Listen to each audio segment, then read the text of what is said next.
It's been a great homestand for the Minnesota Twins, and tonight they have a chance to make it the best homestand in the history of this brand new ballpark, trying to make it an 8-1 homestand. The Twins picked up a game on the White Sox last night with their win over Kansas City, and right now they lead their division by 4.5 games. Beautiful night for baseball at Target Field, but when isn't it been a beautiful night?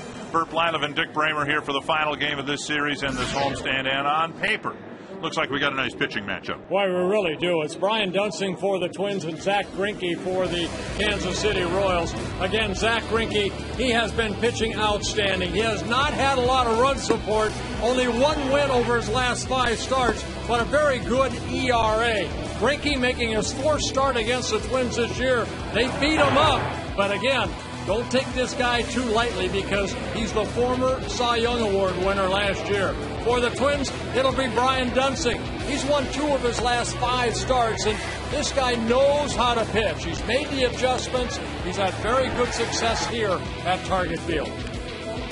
Well, the Twins have been in this position before with the Kansas City Royals. In fact, every time they played the Royals so far this year, they've won the first 2 games of the series with a chance to sweep the Royals. Their record in sweep opportunities, though, not that good. Yeah, 18 sweep opportunities. It's hard to sweep another team, and Twins have been successful in 6 of the 18, and you can see that final game. You know, it's almost like the other team has its back against the wall. They do not want to get swept.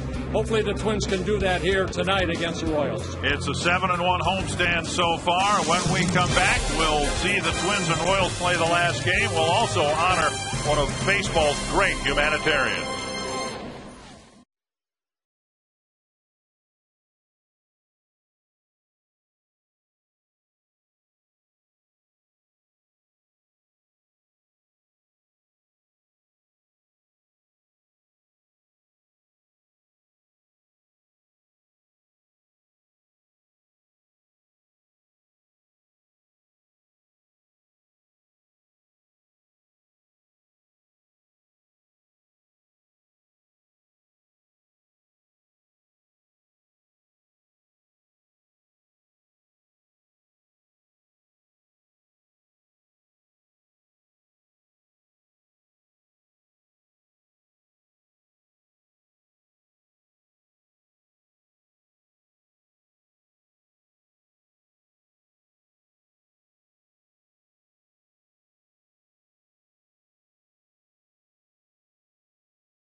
Is brought to you by your local Northland Ford dealer. Visit your local Northland Ford dealer or go to northlandford.com. By Menards. Save big money on all your home improvement needs at Menards. And by GMC. We are professional grade. Earlier today, Justin Morneau was named as the Twins representative for the Roberto Clemente Award. Every team in the league has a representative, so Justin will represent the Twins. One winner of all of Major League Baseball will be chosen and announced during the World Series. Back at Target Field, I'm Marnie Gellner. Roberto Clemente may have been the ultimate combination of a talented player and a compassionate human being. Tonight, we honor and we remember both. He is arguably the greatest right fielder of all time. A native of Puerto Rico, Roberto Clemente won 12 Gold Gloves and had one of the strongest arms in baseball history. In 18 seasons, Clemente was a 12-time All-Star, won 4 batting titles, was an MVP in 1966, and in 71 led the Pirates to a World Championship. 1 year later, Clemente capped off the season by getting his 3,000th hit in what would be his final at-bat. Roberto was a baseball ambassador and humanitarian. He delivered baseball supplies and food to his native Puerto Rico and other Latin countries. On New Year's Eve of 1972, en route to deliver aid to earthquake victims in Nicaragua, Clemente was tragically killed in a plane crash. A few months later, Roberto Clemente became the first Latin American elected to the Hall of Fame. Coming up next, Brian Dunsing and the Twins will go for a sweep over the Kansas City Royals. The first pitch from Target Field is next.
Hoping obviously to pick up a game on the White Sox, but if they win tonight, it'll be an 8-1 homestand. Now they've had a 7-2 homestand before, but never before have they had an 8-1 homestand. And Ned Yost and the Royals leaving after the game tonight, and they'll try to do the Twins a favor or two this weekend in Chicago against the White Sox. The Menards batting order for Kansas City: Gregor Blanco leading off, Mike Avila is hitting second, Josh Fields third. No Billy Butler, he's out with an injury. Wilson Betemit, Yuneski Betancourt moving up to fifth. Brian Pena, Lucas May, Alex Gordon, and Jay Miller. And the Chief scouting report on tonight's starter, Brian Dunsing, making his 9th start, his 49th appearance overall. His last start, this start, been kind of pushed back a little bit. Remember that game on Thursday night that he was asked to come out of the bullpen, work 2 innings in relief. And he has shown one thing to me on the mound. He can make the adjustments after that first inning. He has struggled a little bit in that first inning, but after that, he has been outstanding. Blanco in the box, choking up in the bat, and taking ball one. Blanco, Aviles, and Fields face Dunsing here in the first inning. And a strike, 1-1. We mentioned the Twins have won the first 2 games of every series so far against the Royals, and just once have they completed a 3-game sweep. That was in Kansas City the last time they faced them. Chopper right side, Hudson flips it to Kadire, and Blanco's retired. Northland Fort defense for the Twins. Delman Young on left, Denard Span in center, Jason Kubel in right, Colbert and Hardy, Hudson and Kadire around the infield, and Joe Mauer behind the plate. Yeah, this is the 15th game between these two ball clubs this year, and the Twins have the advantage. 11 wins to 3 losses over the Royals. And a strike at the knees to Mike Aviles.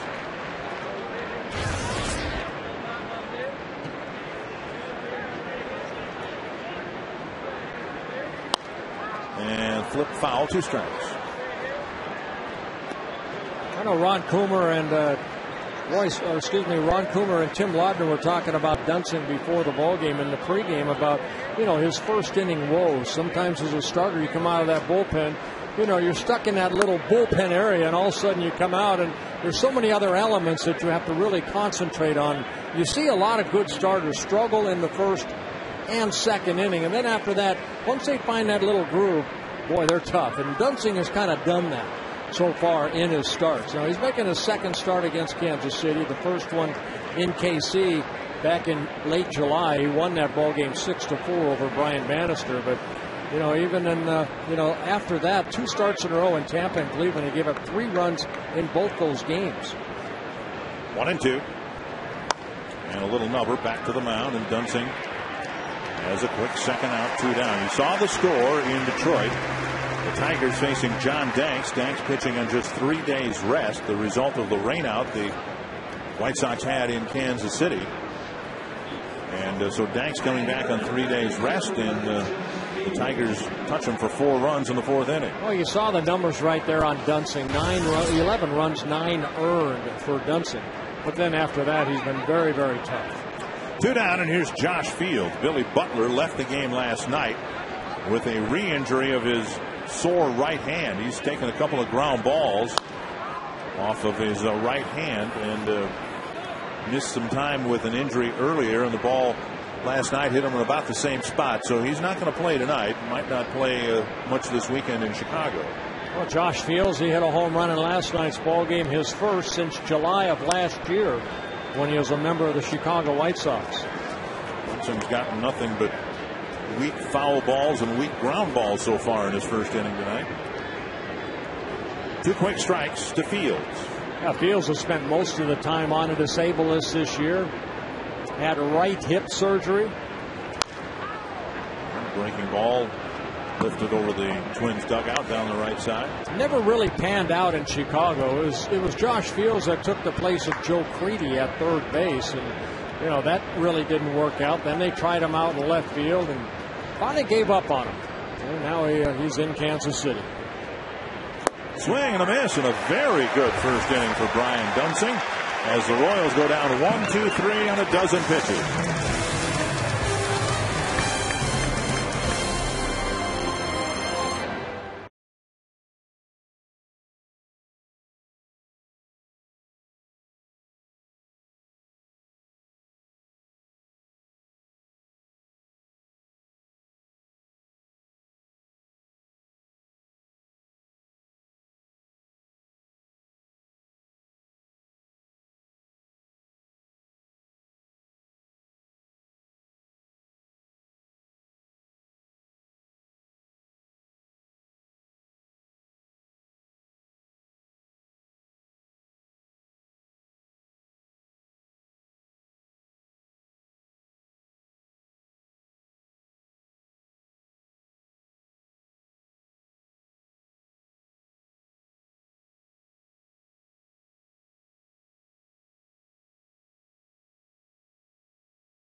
Target Field. And the Twins will attack the Royals with this Menards batting order. Denard Span leading off, Orlando Hudson second, and Joe Mauer, Jason Kubel, Michael Kanire, Delman Young moving up to sixth in the absence of Jim Thome. We'll tell you about that in a second.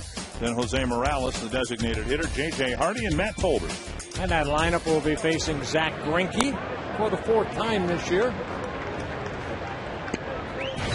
Dodge Ram scouting report on Zach Greinke making his 29th start, his fourth against the Twins. He's been roughed up by the Twins over his career, and he has never won a start here in Minnesota. He's 0-4 in 6 career starts in Minnesota. The only win he ever had here in Minnesota came in relief back in 2007. 1-1 to Denard Span. And a ground ball to the second baseman. Aviles gobbles it up. Span retired. 1 away. Northland Ford defense for the Royals, with Alex Gordon out there in left field, Gregor Blanco in center, and Jay Miller in right. Josh Fields at third, Yuniesky Betancourt at short, Mike Aviles at second, Wilson Betemit at first, and Brian Pena behind the plate. Greinke over his career, he's making his 15th start against the Twins. He's 3-7 with an ERA just under 5. And this year he's 0-3 with a 10.29 earned run average. And a strike on the outside corner to Orlando Hudson. Last time the Twins saw Greinke, they put 6 up in the first inning. In fact, that's been the story of their season against him. Last year, teams found it hard to even score 1 run a game against him. And the Twins have hung up crooked numbers against him all season long. They've had 4 2-run innings, a 3-run inning against Greinke, and the 6-run inning in the first the last time they faced him. You know, there are some teams as a starting pitcher you dread to face. And right now it's Zach Greinke against the Minnesota Twins. He has just not had a lot of luck against the Twins. You saw how he is against everybody else. 500 pitcher for a club that, is about 30 games under 500. And Hudson strikes out. Greinke gets 2 quick outs in the bottom of the first. Well, Greinke, strikeout pitcher, 156 strikeouts now in almost 90 innings pitched. Twins baseball brought to you in Sony High Definition.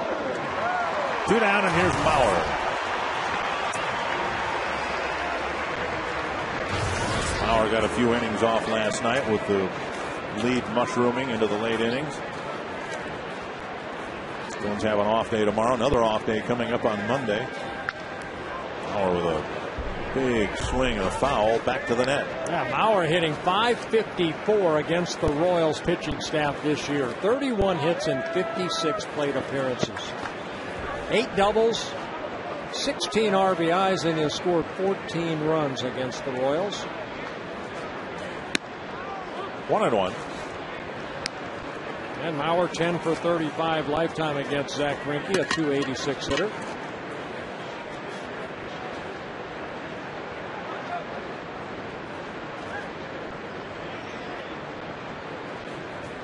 Slow curve, and it tickles the outside corner. 1-2. That curveball right there clocked at 69 miles an hour here. Very good pitch. He'll mix it about a 95-mile-an-hour fastball. Headed up the middle. Nice pickup by Betancourt, and he throws it out. So each starting pitcher has a 1-2-3 first.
And we head to the second inning.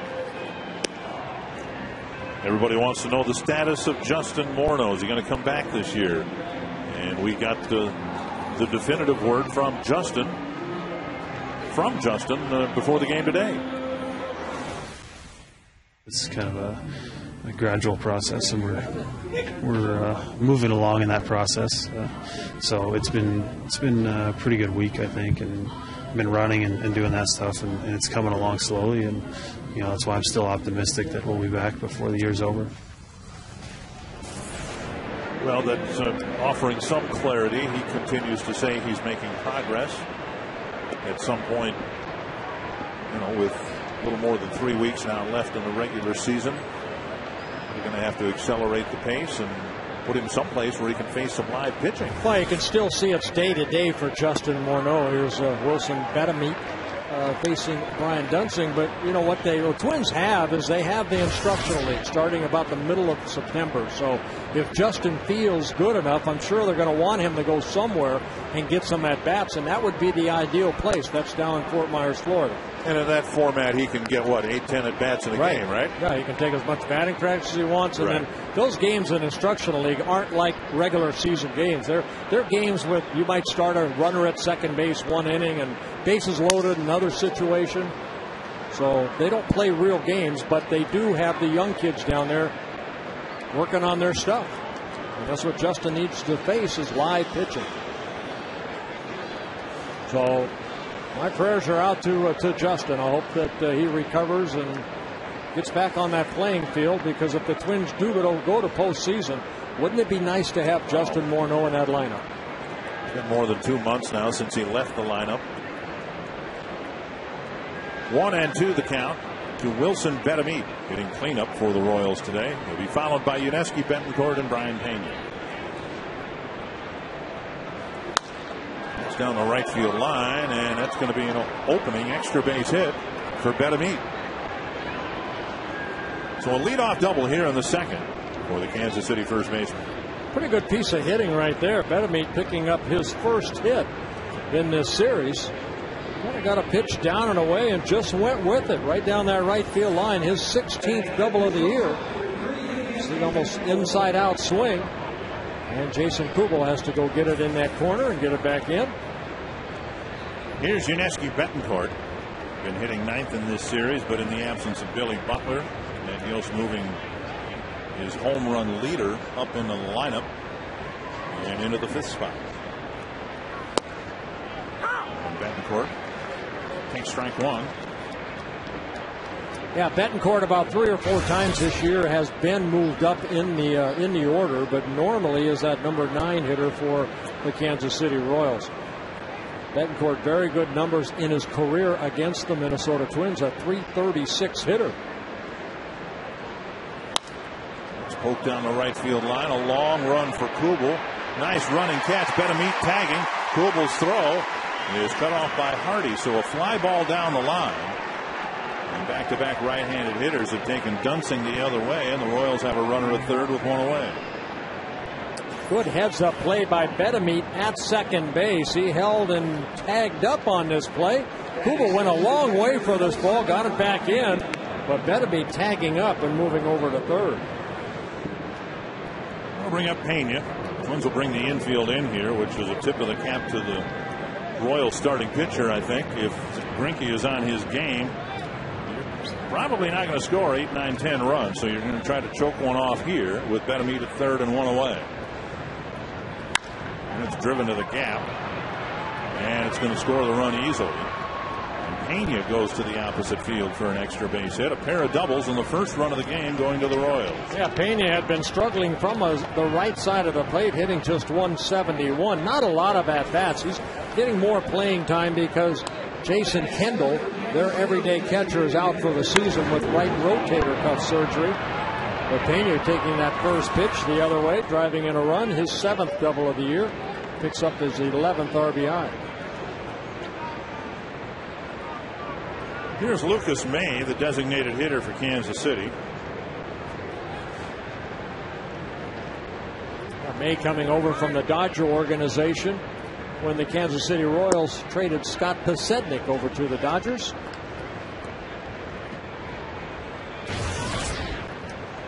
May a September call-up. That doesn't sound right. May a September call-up.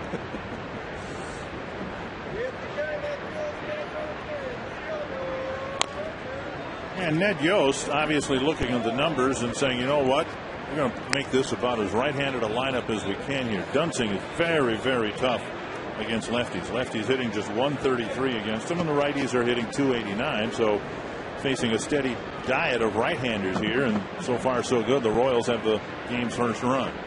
Yeah, May 0 for 4 so far in his major league starts. He had one earlier. Looking for his first major league hit between Albuquerque, AAA for the Los Angeles Dodgers, the LA Dodgers, whatever they call them over there, Los Angeles Dodgers, and Omaha. He hit combined 283, had 16 home runs, drove in 59 runs. 2-1 to Lucas May. And now 3-1 with Alex Gordon on deck.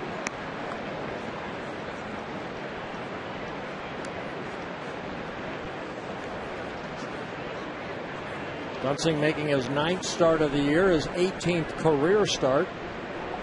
Done a great job as a starter. You see Detroit taking a 5-1 lead. Martin with a couple of throwing errors for the White Sox. Here's a drive to left, hanging in the air for Delman Young. And that's out number 2. Alex Gordon coming to the plate, but first this reminder to follow the Twins on your iPhone, iPod Touch, BlackBerry, and Android phone with MLB.com at Bat 2010. At Bat 2010 features play-by-play, video highlights, live audio broadcasts. Visit twinsbaseball.com today on your iPhone, iPod Touch, Android, or BlackBerry for more details. So here's Gordon hitting out on the left-handed batter's box.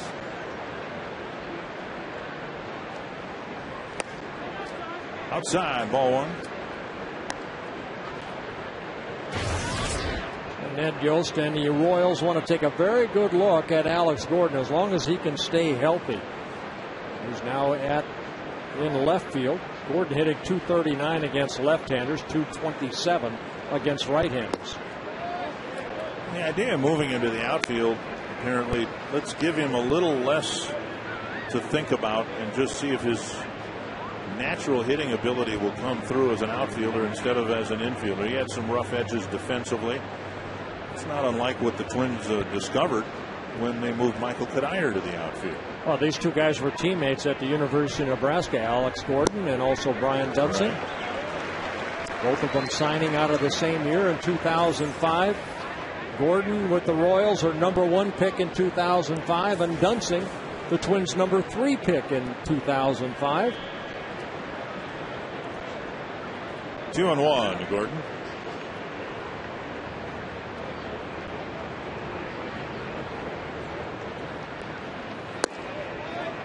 Now 3-1. Dunsing had just a dozen pitches thrown in a 1-2-3 first, and given up a couple of doubles and has had a tougher time of it here in the second inning. Yeah, Dunsing coming off a start back on August 31st here against the Tigers. He gave up 3 unearned runs in the first 2 innings and then put zeros on the board. He got a no decision. Twins ended up winning that ball game 4-3. 3-2 with 2 away.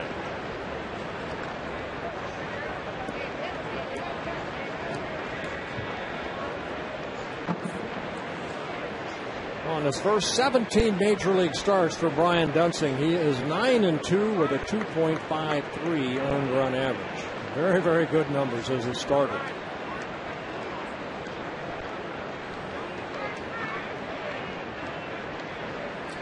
Runner goes, and it's strike 3. And he tried to steal third, even with first base open. And the 3-2 pitch results in a strikeout, a pair of doubles, and the first run going to the Royals.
Minnesota.com and plan your next Minnesota vacation today. The Gunflint Trail in the BWCA, located in the Arrowhead region of northeastern Minnesota, and winds 57 miles from Grand Moraine north and west to Lake Saginaga at the Canadian border. Originally a footpath for travelers from inland lakes to Lake Superior, the trail was eventually widened into a road. Many beautiful lodges and outfitters up there. Great place to spend some quiet time on a beautiful Minnesota lake or in the beautiful Minnesota woods. 1-0 to Jason Kubel, and now 2-0. Now, for one of the few times the Twins are behind Zach Greinke this year. It will be Kubel, Kadire, and Young trying to change that in the bottom of the second. And fouled back. You know, it's not just Greinke. The Twins have done their best and played their best against baseball's best on the mound. 2-1. That's driven to left center field, but Gordon is there. One down, and that'll bring up Michael Kadire. Against the likes of Zach Greinke, Justin Verlander, C.J. Wilson, Tim Hudson, Roy Halladay, Johan Santana, David Price, Felix Hernandez, and Cliff Lee. I mean, those are the best pitchers in the game. The Twins are 11-2 this year. Very nice numbers. One down. Here's Michael Kadire.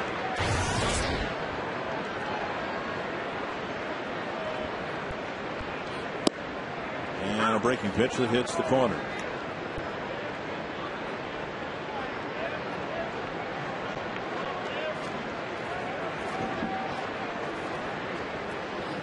A fastball that hits the corner.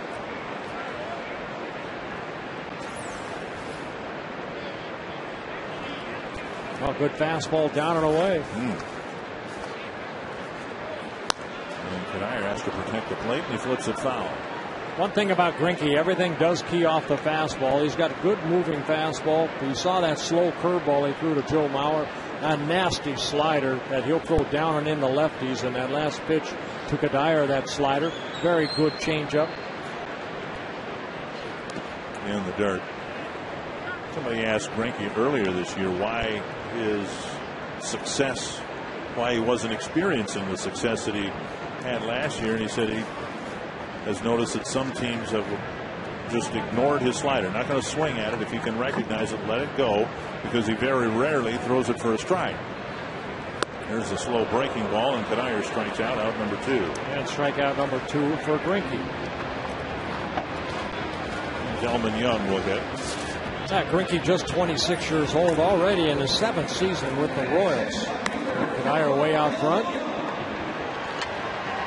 I think what we've seen here tonight, unlike maybe some of the other starts, he's got command of the fastball, the slow curve, and the slider, and he's been able to put it pretty much wherever he wants. Young bounces to third, and on 10 pitches, Greinke sets the Twins down in order again in the second.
By Grand Casino, the best stories start here.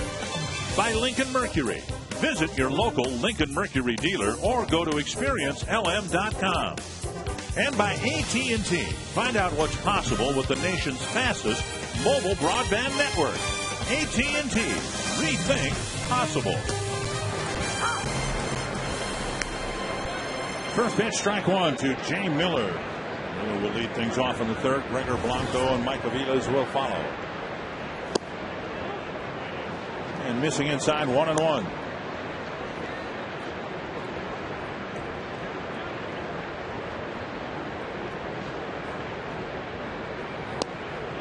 There's the inside corner, 1-2. Yeah, Miller got a couple of hits in his first two at-bats in last night's ball game, a single and a double. Getting some playing time here at the major league level. 2-2.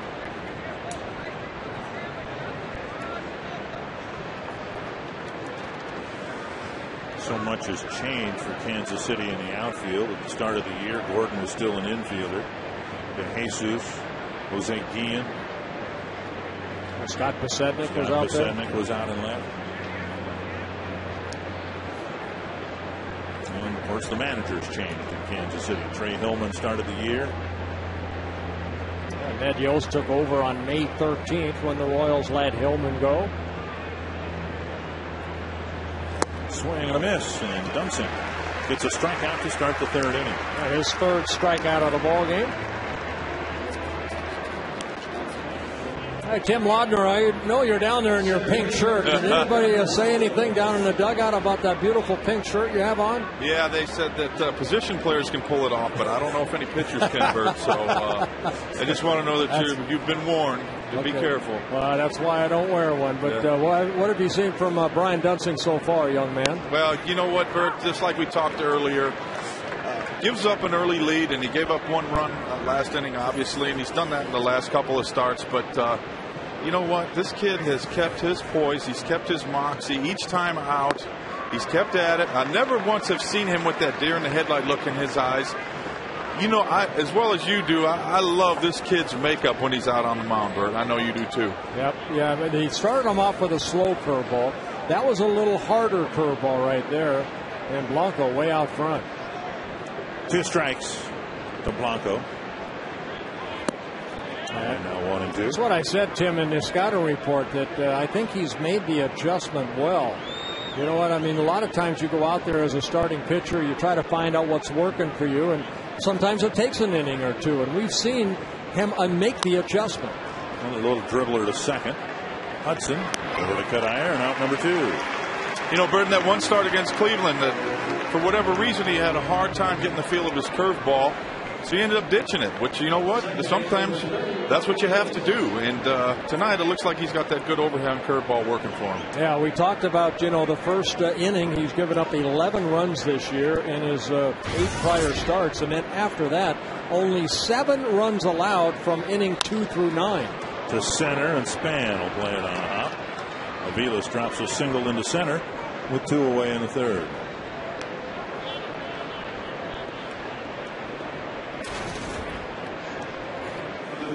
That'll get Josh Fields to the plate.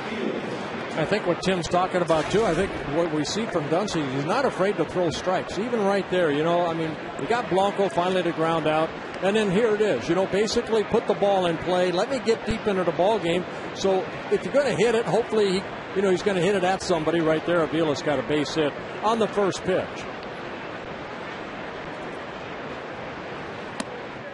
Down and in, ball 1. Field struck out swinging his first time up. Dunsing has walked only 22 guys now, 5 intentional. So you take those away, that's 17 walks in 99 innings coming into this ball game. So very good control.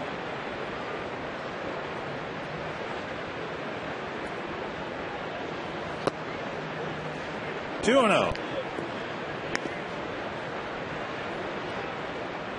Dunsing gave up a run on a pair of doubles in the second inning. Now trying to strand Aviles at first with 2 outs in the third.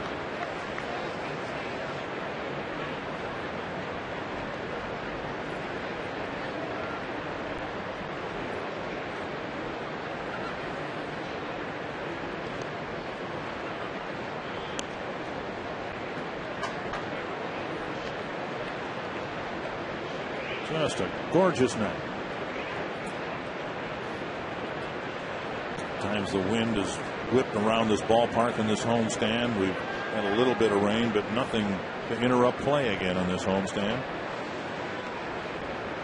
A couple of throw-overs to first base. Aviles with 7 stolen bases in 11 attempts. You saw Brian Pena take off with 2 outs and a 3-2 pitch to Alex Gordon. So playing with the lead, the Royals might try to put a play on here. Now it's down and in 3-0 with Wilson Betemit on deck.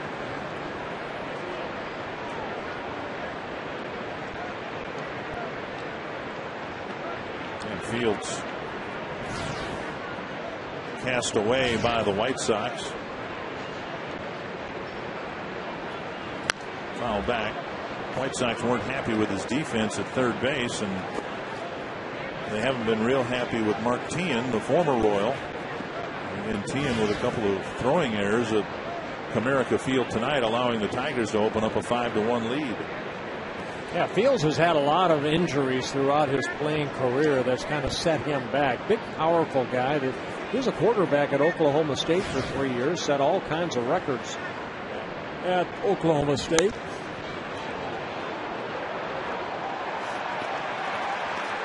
Three and two. Nice grab right there. You bring your glove, you make a great catch. High fives all around.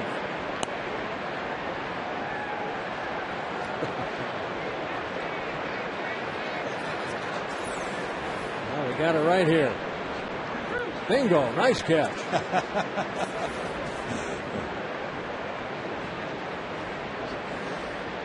3-2 to Fields. Aviles will take off from first. There he goes.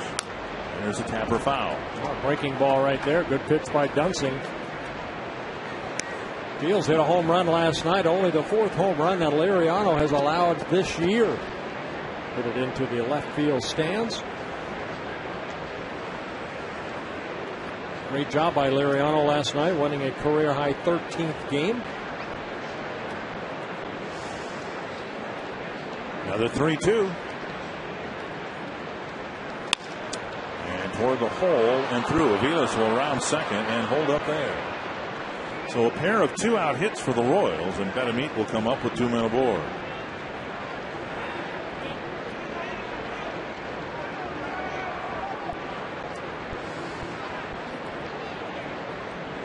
So 4 hits for the Royals. Ron Gardenhire, Rick Anderson right there. Rick Anderson, the pitching coach. Got some discouraging news on Brian Fuentes today. Tried to take another bullpen session, conduct one. His lower back stiffened up, and the Twins sent him off for an MRI to find out exactly what the problem is. Fuentes has thrown to 1 batter since coming over in the trade. He got Russell Brandon. It was an awfully big out. Got a save for the Twins, but have had to shut him down ever since. Yeah, that was in Seattle. 1-0 to Betemit. And a high pop up to the right side. Kadir calling for it. It's called off by Hudson, and the inning ends. There are 2-out singles, do no damage. It's still 1-0.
Circle out of section 137. And then tonight also lucky section 102. Twin fans, log on to foxsportsnorth.com for your chance to be circled.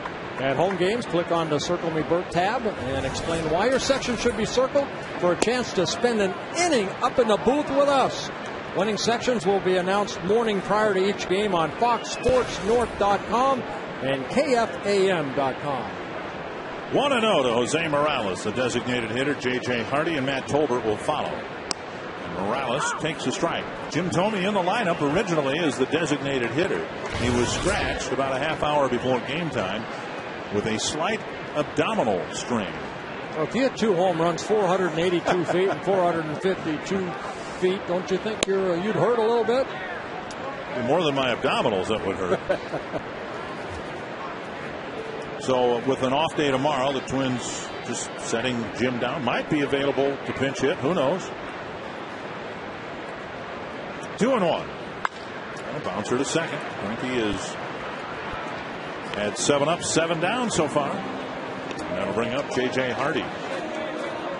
Join the Fox Sports Fan Zone on foxsportsnorth.com to get access to exclusive opportunities like contests, games, trivia, and more. It's free and only takes a minute to join. And once you're a member, you can challenge your trivia knowledge, share feedback, and collect points to be used for the chance to win prizes, including player autograph memorabilia and more.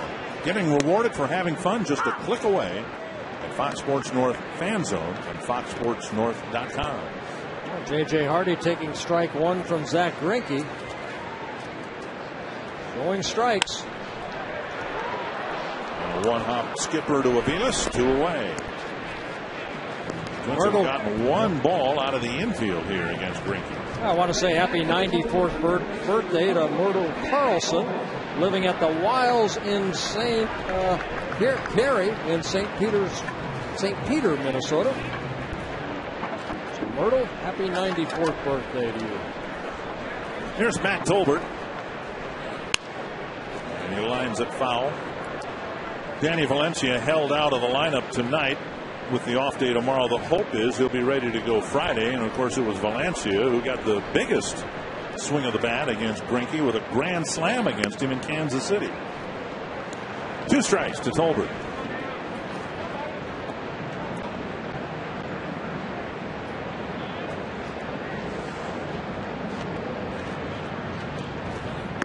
And now 1-2. It's not just the 8 up, 8 down. It's Greinke being conservative with his pitches, just 30 of them thrown so far. Looks very much like the Greinke of 2009 so far here tonight. Check swing, 2-2. Well, Greinke, when he's healthy, he'll give you a lot of innings. 28 starts, 24 of those 28 starts he's pitched 6+ innings. 16 times he has gone over 7 innings, and 9 times he's gone 8 or more. Another weak ground ball. Betamit can't handle it, and the Twins will get a base runner. So Betamit playing at first for the injured Billy Butler. Neither's considered a great defensive player, and the Twins get their first base runner. You know, we saw it in the Detroit series. That last little hop in front of a lot of the infielders will take a little weird hop. See the ball stay down, and then it'll come up. And it came up a little bit more than Betamit expected, hit the heel of his glove and deflected away. We'll see if the Twins send Tolbert here. Tolbert on the season, 1 steal and 2 tries. Span at the plate.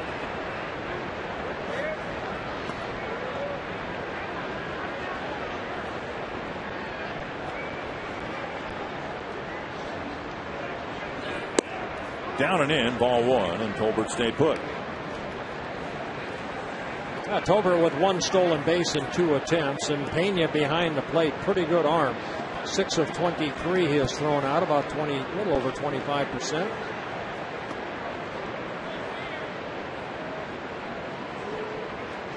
Greinke pretty quick home. Throw over. That's what Ron Gardenhire was talking about this afternoon regarding Greinke. He does everything well. He fields his position well. He holds runners. He does a very good job in the finer points of pitching that you don't think of, and you tend to think of someone who can throw in the mid to upper 90s with a super slow curveball and impeccable control. But he is a pitcher. And he knows what he's doing out there, and he knows the Twins are tempted here to maybe send Tolbert into scoring position. 2-0 to Span.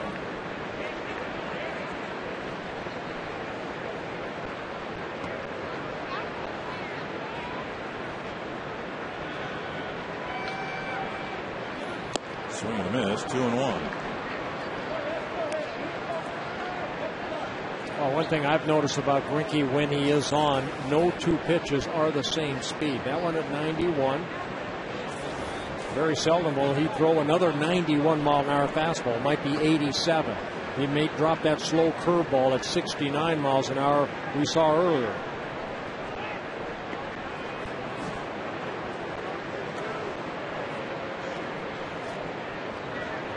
When the Twins beat him up in his last start here in July, everything was up in the strike zone, and Twins took advantage of it. Excuse me, that was in Kansas City. And prior to that, in June, same thing. 6 runs off of him in 5 innings. And that's a grounder headed up the middle. Avila scoops it up, feeds it to Betancourt, and that'll end the inning. Twins held hitless through 3 against Greinke.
Stories.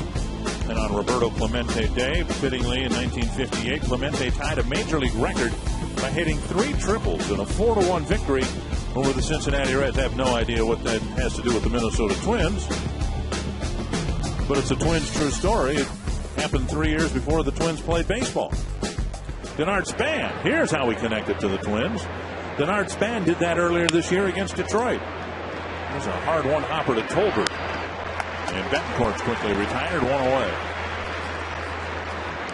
Well, Denard Span had quite a game against the Tigers here. Well, where he hit that ball that day, and with his speed, Span had a lot of running in that day over the head of Ordonez. And let's do it one more time, Denard Span. That ball bounced over Ordonez's head, and it's another triple. There's Pena taking ball 1. Pena hit the double that drove in the run.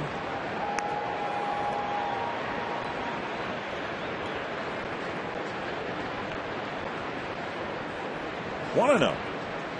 And right down the middle of the strike.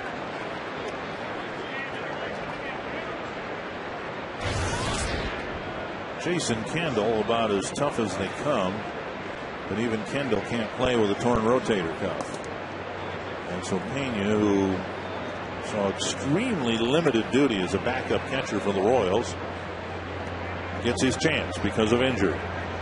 Yeah, Pena now's hit safely in 7 straight games, 14 hits in his last 33 at-bats. A bouncer to the right side. Hudson to Kadir. Maynard retired 2 down. You know, as we were talking about Roberto Clemente, I don't believe I ever faced him. His last year was 1972 with the Pirates. Even though we trained in Orlando and they trained in Bradenton, I don't believe I ever pitched in Bradenton. But I know when I came over to the Pittsburgh Pirates in 1978, a teammate of mine, Manny Sanguillen, he and Roberto Clemente were great friends. And at the end of the 72 season, Roberto Clemente, and going into the last game, was sitting at 2,999 hits. And he and Manny were good friends, and they were talking about 3,000 hits. And he said, and Roberto Clemente, and this is what Manny told me, told him, he says, I have to get my hit today, Rumi, he said, because I got a feeling something's not going to happen this winter. And he got his 3,000th hit, and that's the way his career ended. And he died that winter. And I believe this to be true. It's the only time that baseball has waived the 5-year waiting period for the Hall of Fame. I believe Clemente, the next summer, was inducted into the Baseball Hall of Fame. 2 strikes to Lucas May. And again, he may not. He went around. He struck out. And Dunsing has a 1, 2, 3, 4th inning.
Was Matt Tolbert on an error by Bedemeat over at first. And Dunsing, 4 very good innings. He's given up 4 hits, but 4 strikeouts, no walks in the ballgame for Dunsing. Here's Hudson, and he takes ball 1. Greinke 6 ground ball outs, only 1 fly ball out so far with a couple strikeouts. The only well-hit ball off the bat of Jason Kubel, lined out to Alex Gordon in left center field. And a strike, 1-1.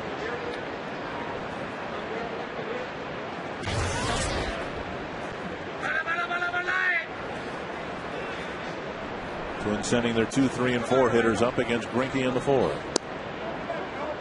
Just missing 2 and 1. Jeremy Bonderman has pitched a wonderful game for the Tigers tonight. Through 8 innings, he's given up just 1 run, and Omar Vizquel home run. Tapped up the line foul. And the Tigers are taking a 5-1 lead into the 9th inning.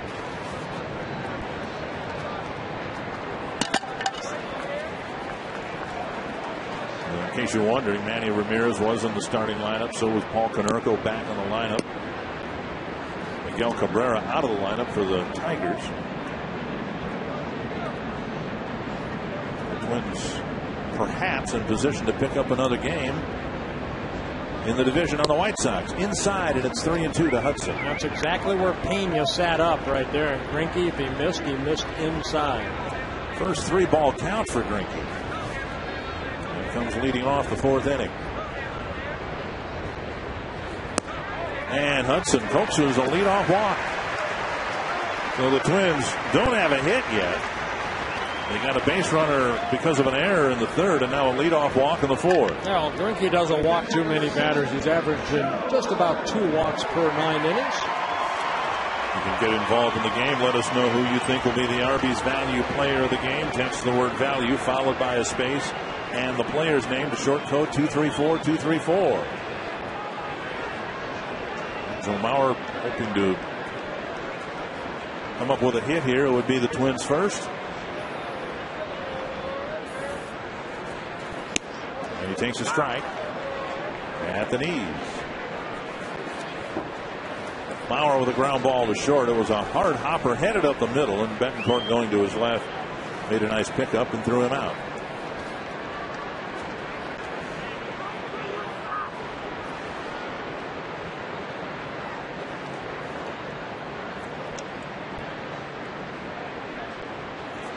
Hudson goes, and Mauer taps it foul. 2 strikes. Well, maybe a little hit and run put on right there. Trying to get one of the middle infielders to move early. And in this case, it was Betancourt, the shortstop, that was covering second base.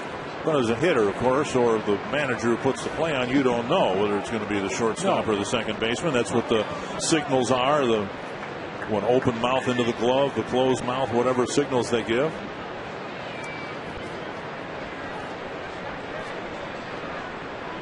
So 2 strikes to Mauer.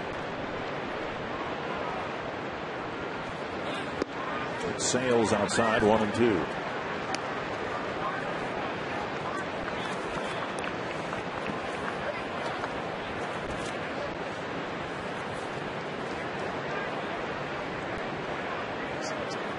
There's Betancourt and Aviles as they look in for the sign.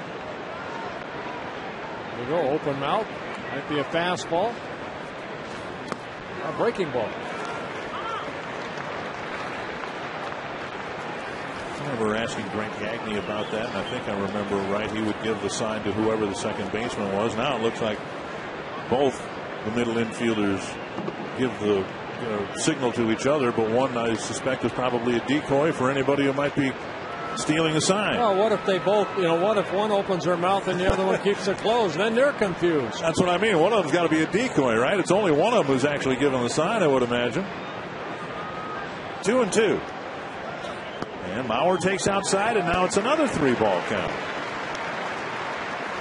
Now let's see what they do right here. A lot of times with Joe Mauer up, I mean, you would think that it would be Aviles that would cover the bag because Joe hits so many balls, toward the left side of the field. See if Hudson takes off right here. Mauer, very good eye at the plate. Of course, 3rd in the American League in hitting. Doesn't strike out much.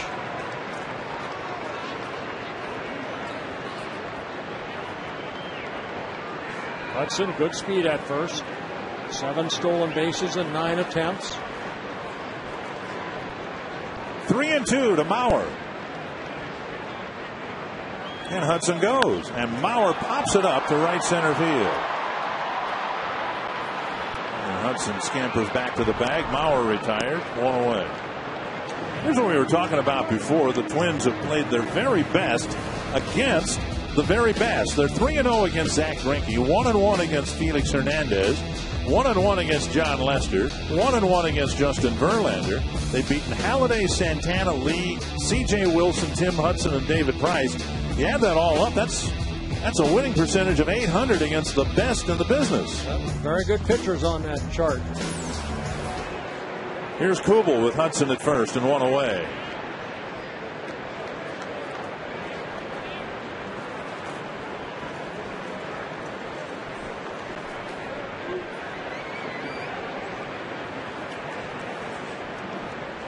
Still looking for the first hit. And Greinke rears back and zips a 92-mile-per-hour fastball across the letters for a swinging strike. This will be pitch number 50 in the ball game for Zach Greinke. Hudson goes, and Pena's throw is in time to get him. So Greinke delivered another fastball, and Pena threw a strike to second, 2 away.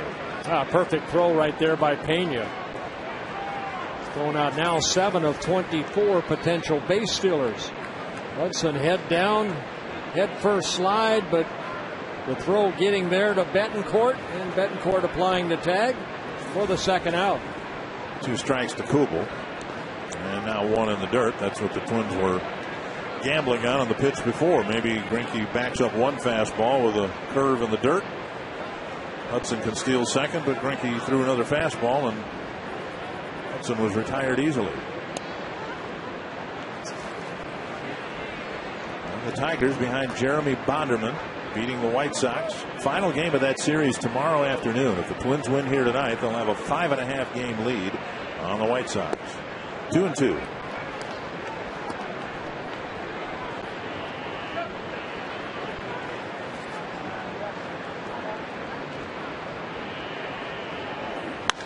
Driven to right. And nice catch by Jay Miller. And the Twins send just 3 to the plate again in the 4th. Still looking for their first hit against Zach Greinke.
Get ready.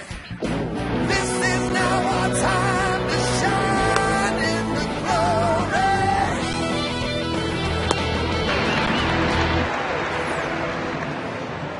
At Target Field for the last time in this homestand, Tim Laudner, Marty Gellner, Bert Blatov, and Dick Bramer all here. The Twins in their 5th opportunity to sweep the Kansas City Royals. That just seems incredible that with 1 more series to play, in every series so far, the Twins have won the first 2 ball games. Oh, these are teams that the Twins have to beat, are the Kansas City Royals. Alex Gordon, Jay Miller, and Gregor Blanco to hit in the 5th for Kansas City. Again, you know, unsuccessful in 3 of the possible sweeps, but they did sweep them the last time in Kansas City. And 11-3 over the season against the Royals. Pop up wide of third. Colbert watches it drift back into the seats. 2-1. 60 pitches for Brian Dunsey. 40 have been strikes. No walks in the ball game. 4 strikeouts.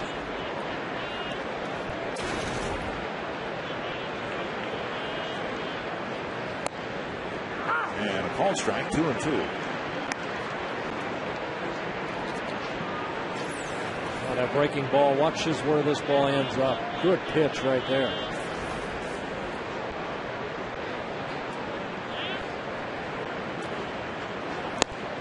And he comes back with a high, hard one, gets a foul tip. Mauer hangs on, and a strikeout. And strikeout number 5 in the ball game for Dunsey. Just overpowers him. Good breaking ball, then throws a fastball by him. Well, here is our carsoup.com/baseball question from Andy Tate of Minneapolis, wondering why. I'm asking a right-hander this. Here's a fly to right field. Kubel started back. Now he's got to come in. And he gets there to make the catch. Why are left-handed pitchers typically valued higher than right-handed pitchers? Oh, I don't know if they're valued higher. Because they're not that many. There aren't that many left-handers.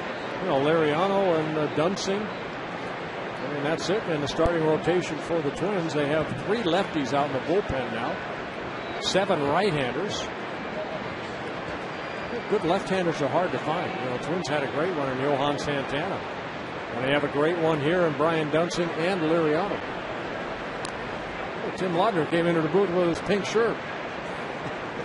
It's not pink, it's salmon. No, that's pink. Oh, you're right, that is pink.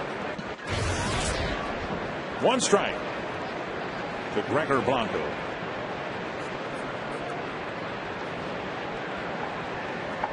Blanco with a couple of ground balls to Hudson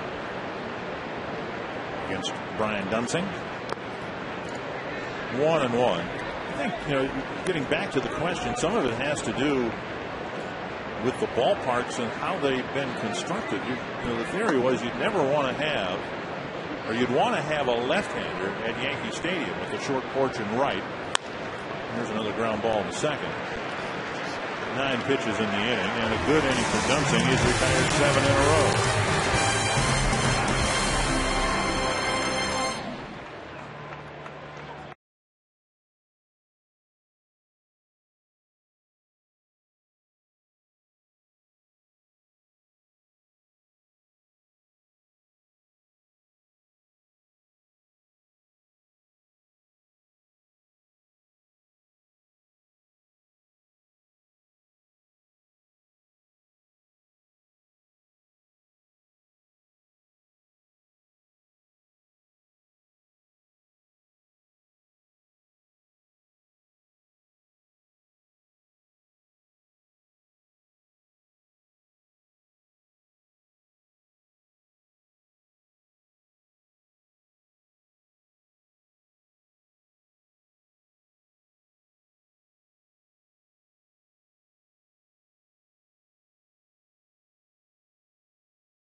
Phone, text, keyword weather to short code 234-234 and click on the link. We're supposed to have similar type of weather in Cleveland and Chicago. The upcoming road trip. Michael Kadire struck out in the second. He's going to try to get the first Twins hit against Zach Greinke. Lifted foul and out of play, 1-1. Kadire, Young, and Morales facing Greinke here in the 5th.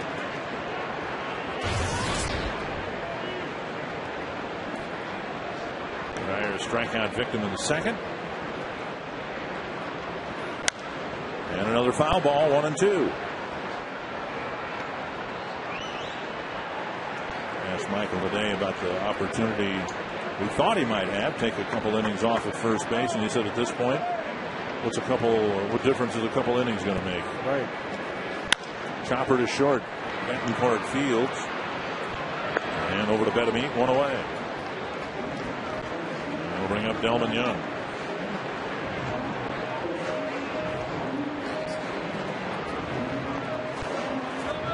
Jose Morales has been working out at the first base, of course. He is the backup, but today he's the designated hitter, filling in for Jim Thome. You see Gardy right there, always the instructor. Also, Jose Majares was taking some ground balls. Right. Back up the middle, see how that knee responds. He's going to be throwing some batting practice or throw on the side, some early batting practice in Cleveland.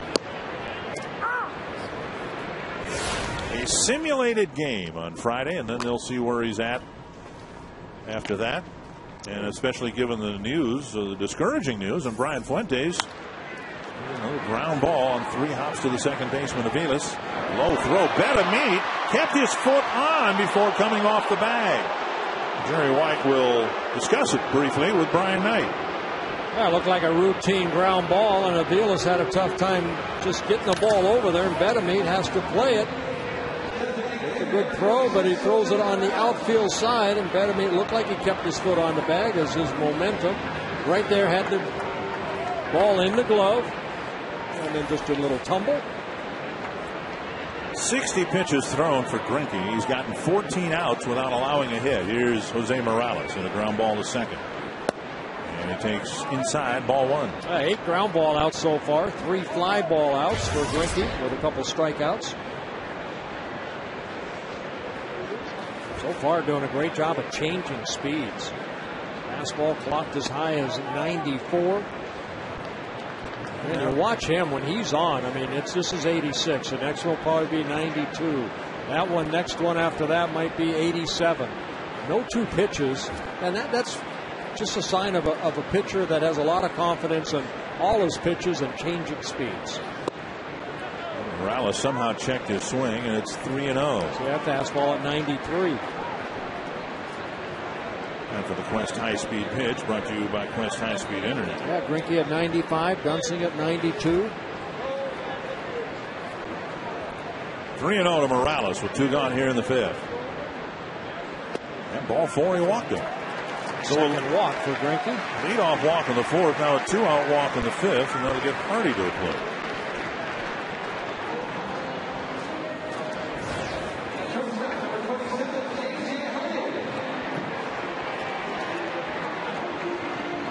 Hardy, his first time up, hit a ground ball in the 2nd.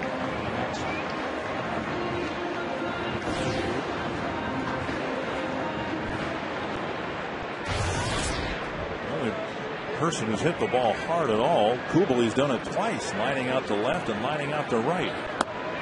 Now a pitch down low to Hardy.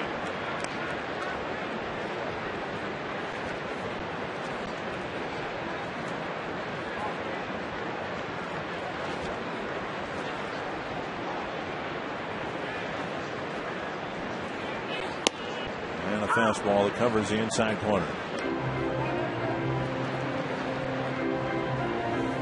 Well, Greinke last year winning the Cy Young Award in the American League. 16 wins, 8 losses. ERA at 2.16 in 33 starts. Down and away.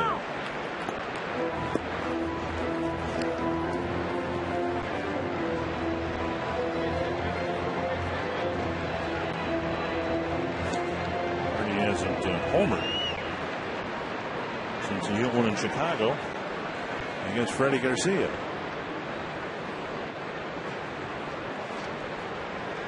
Two and one. Greinke to Hardy. And there's the first Twins hit. Betancourt sprawling to his right, couldn't snag it, and the Twins get their first hit and their first runner in scoring position. Yeah, Greinke, fell behind in the count, even though it wasn't a fastball, it was a breaking ball. It just left it up a bit, and Hardy jumped all over it. So good swing right there by J.J. Hardy. Puts a couple runners on with 2 outs. We'll see if the Twins can back up the walk with a single and another hit to get the game tied up. Tolbert reached on an error, charged to Betamit his first time up.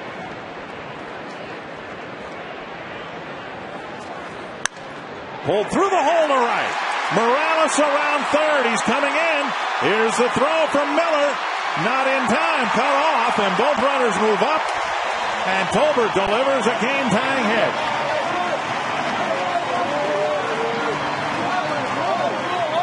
Oh, Now jumping on the first pitch. Tolbert picking up his 16th RBI of the year. Finding that hole between first and second. That ball left up. And Miller charging the ball in. He short hops Betamit at first base because you saw Morales take off to second. That ball hits him in the chest. Morales is out at second, but Twins get a break. We talk about hitting the cutoff man, and I think when you don't do that, you think of a throw over the head of the cutoff man. Helps if you can get it there on the fly, doesn't it? Here's Span with 2 runners in scoring position. A walk, a single, all with 2 out. And now a fair ball down the line. Hardy will score. Tolbert will too. Span rounding second, digging for third.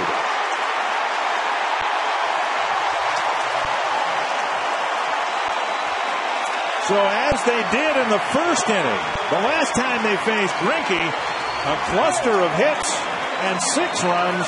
Here they get a walk and their first 3 hits for 3 runs. Well, Span jumping on the first pitch and just finding that right down that first base bag. Watch this right here. Right down the line. Betamit playing off the line. The ball rolling all the way in the corner. So Span picks up his 8th triple of the year, driving in RBI number 48 and 49 on the year. Twins take a 3-1 lead. And Hudson takes ball 1. He's got to take the pitch for a while. Tolbert singled in the first pitch. Span tripled in the first pitch. And a 2-out ambush against Greinke here in the 5th. And now a strike, 1-1.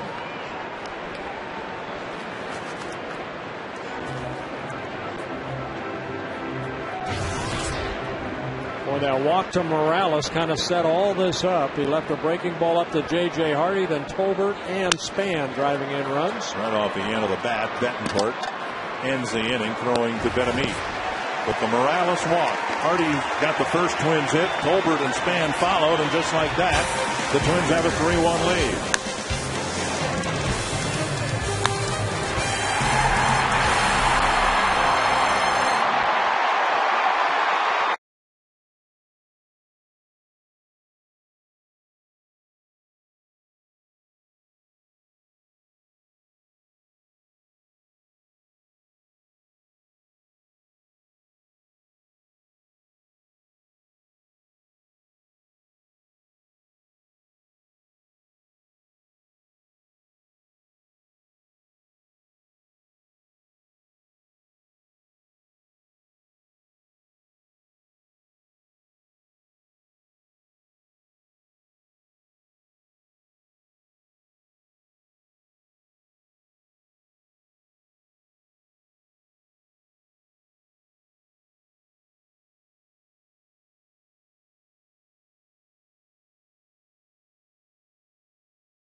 Circle with the Fairbanks family from Cass Lake, Minnesota, celebrating Mom right here, Nancy's retirement. We've got $100 worth of scratch-off tickets. It's Nancy and her 3 kids. Part of her retirement gift was these 4 tickets to a Twins game. Nancy, you just retired about 2 weeks ago. What's retired life like? I love it very much. What do you love about it? Just doing what I want to do, not having to get up and go to work every morning. And part of what you want to do is go to a Twins game. Oh, yes. And get a circle.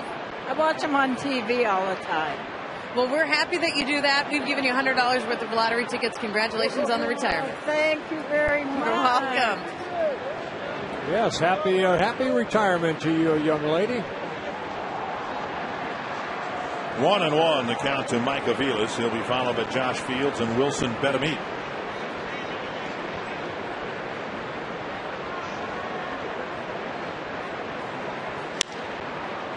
And a fly to center. Span coming in. 1-0. Well, Linnea, happy birthday to you. You are out of our lucky section 137. Understand it's your birthday, then your mother's birthday, and your sister's birthday, all within 3 or 4 days. So happy birthday to you, and enjoy your inning up here. And she is from Bolus, Minnesota, the hometown of the famous Bobick boxing family. Here's Josh Fields. There's a drive to center field and a base hit. Fields with his second hit against Brian Dunsing. Yeah, Dunsing had retired 8 straight. And our AT&T trivia question tonight: what's the Twins record for a player homering in consecutive games? Jim Thome's done it in 3 games that he's played in. So they want a number. I think the player, believe it or not, I think the player is Kent Herbeck. 6 sounds like a good number to me. That's a lot of home run. Marty Cordova. Let me change my answer. I think it's Marty Cordova, and I think the number is 5. 1-0 to Wilson Betamit.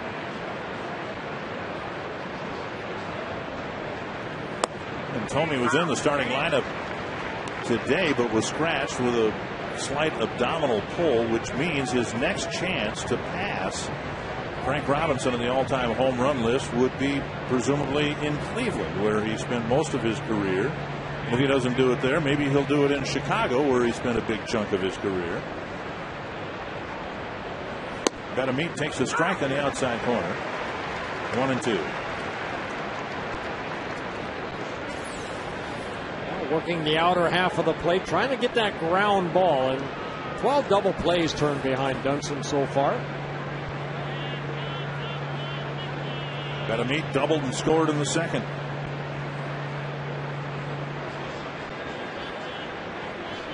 Dunston's done a lot of his work tonight on the ground, getting a lot of ground ball outs. He'd like to get one here and get a buy one, get one free, get off the field.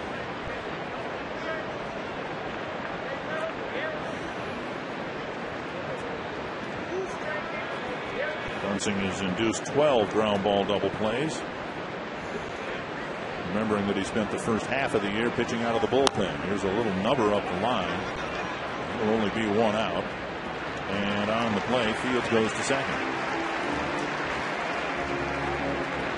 Talking about Bolus, Minnesota. I used to play baseball there, town team ball. Somebody asked me after the Jim Thome home run here that hit the flagpole whether it was the longest home run I've ever seen hit, and I had to say no. Second only to the one I gave up to Rodney Bobick in a town team game in Bolus, and went about 25 rows back into the cornfield. Other than that, Thome's home run was the longest one I've ever seen. Here's Yuniesky Betancourt.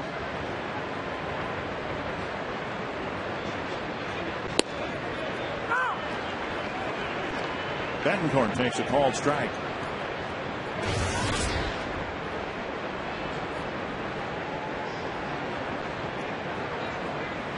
Betancourt with a fly to right and a ground ball to third.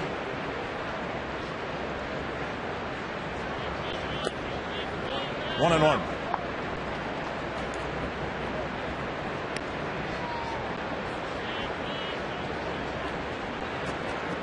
Dunsing with 77 pitches, trying to wrap up business here in the 6th.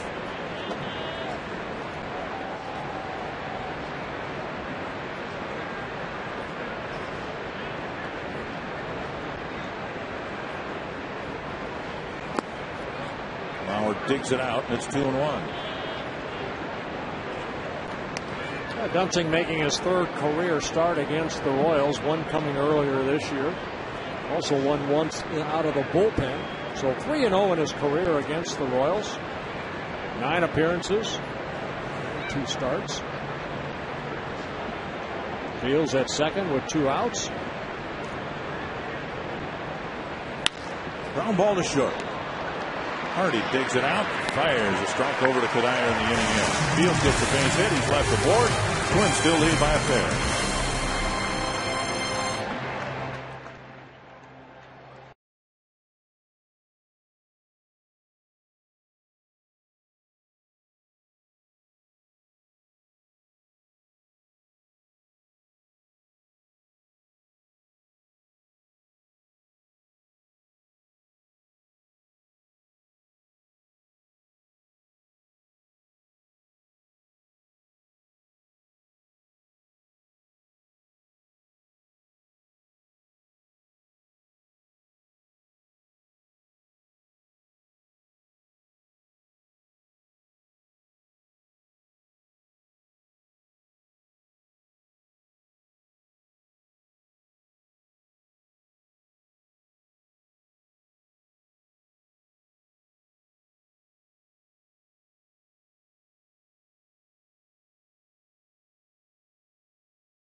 Welcome back to the Coors Light 6th inning of the Coors Light Freeze Can. Well, both these starters here today, pretty good breaking balls right there. That's the one that struck out Kadire. That in the second inning from Zach Greinke and Brian Dunsing showing off that breaking ball as well. Everybody now, the Frost Brewed Coors Light Freeze Can. Here's Joe Mauer to lead off the bottom of the 6th. Mauer with a bouncer to short and a fly to right. He takes outside, ball 1.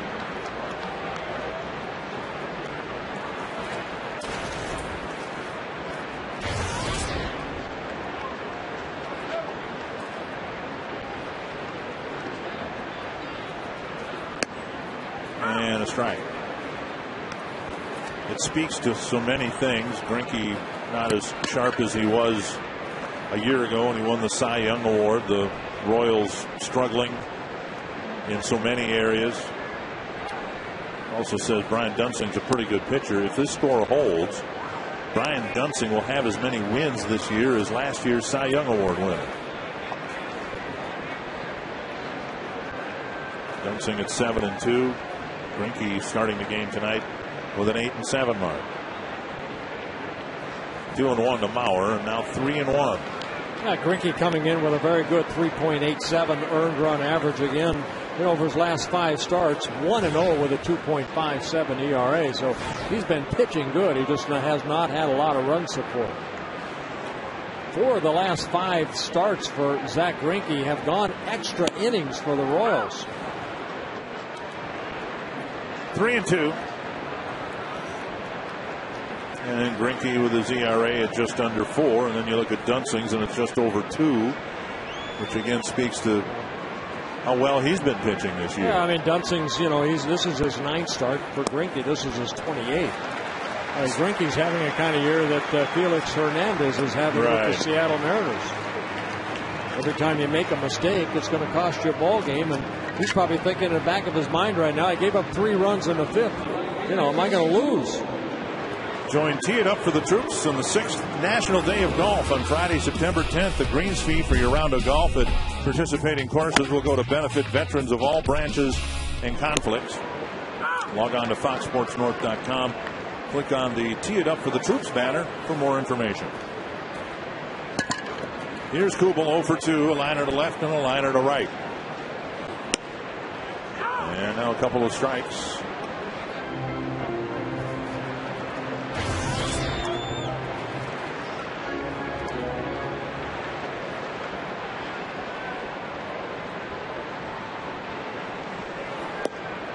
outside.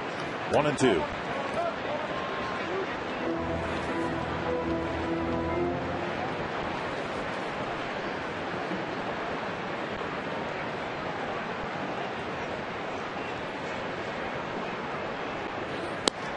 Kugel strikes out for the first out of the inning. And strikeout number 3 in the ball game for Greinke. Well, here he just goes right after Kugel. And throws that fastball by him. Good location. TNT trivia. I seem to remember in the mid-90s, Marty Cordova homered in 5 straight.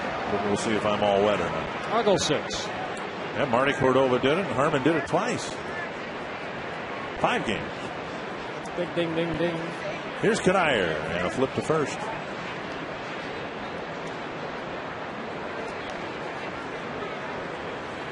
Kadair with a strikeout and a bouncer to short.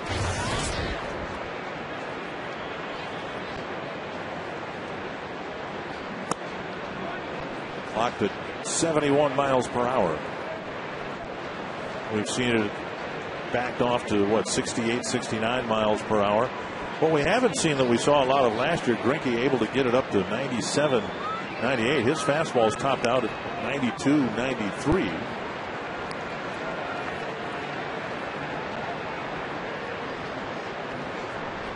(2-0). There were times last year he had like a 30-mile-per-hour spread between his fastball and that slow curve.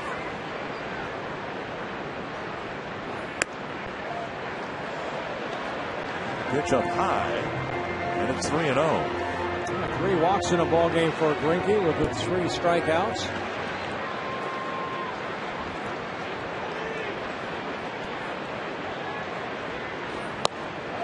And a strike at the knees.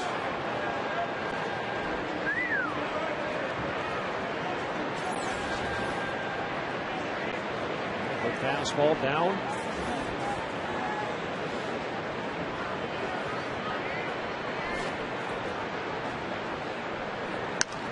Breaking ball, and Kadair lifts it into shallow right center field. So Kadair given us breaking pitch from Greinke, and he lofted it for out number 2. A fastball situation. The ball left up a little bit, and Kadair upset at himself that he kind of got underneath that pitch a little bit for the second out. Well, we know the tickets have been hard to come by this year at Target Field. There is some ticket availability for games in the next homestand against Oakland and Cleveland. Log on to twinsbaseball.com, call 833-TWINS, and order tickets for the rest of the 2010 season. Young just pushes a weak ground ball to Aviles. The Twins get a leadoff walk, can't do anything with it. We go to the 7th. It's 3-1.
Kansas City scored 1 on an RBI double by Brian Pena for a 1-0 Kansas City Royal lead, but The Twins come back with 3 in the bottom of the 5th off of Zach Greinke, but not giving up a hit until 2 outs in the 5th inning. So Greinke with 3 strikeouts in the ballgame, 3 walks. He's allowed only 3 hits, and for Brian Dunsing, 6 very good innings, only 5 hits allowed.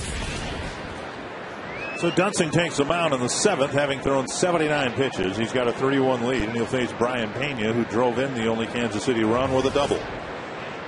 Pushing a bunt right to Kadire, right to the bag, an easy out, 1 away. Not sure what the intent was there. I don't think he wanted to bunt it that hard, but he bunted it right to the first base bag. Yeah, you want to bunt it. I mean, that's probably his intention, was to just get it past the pitcher toward Hudson at second.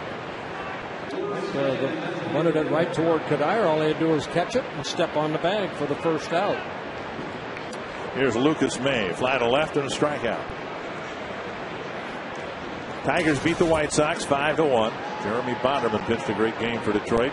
Played without Miguel Cabrera. Strike 1 to May. May signing by the Dodgers back in 2003. This is his 8th year of professional baseball. Getting his first feel at the major league level. The Dodgers bring up somebody that spent 16 years in the minor leagues. How about that? Isn't that something? Yeah. Then you got Max St. Pierre, the catcher for the Tigers, with what, 14 years? 14 years. Minor league experience. Good for those guys.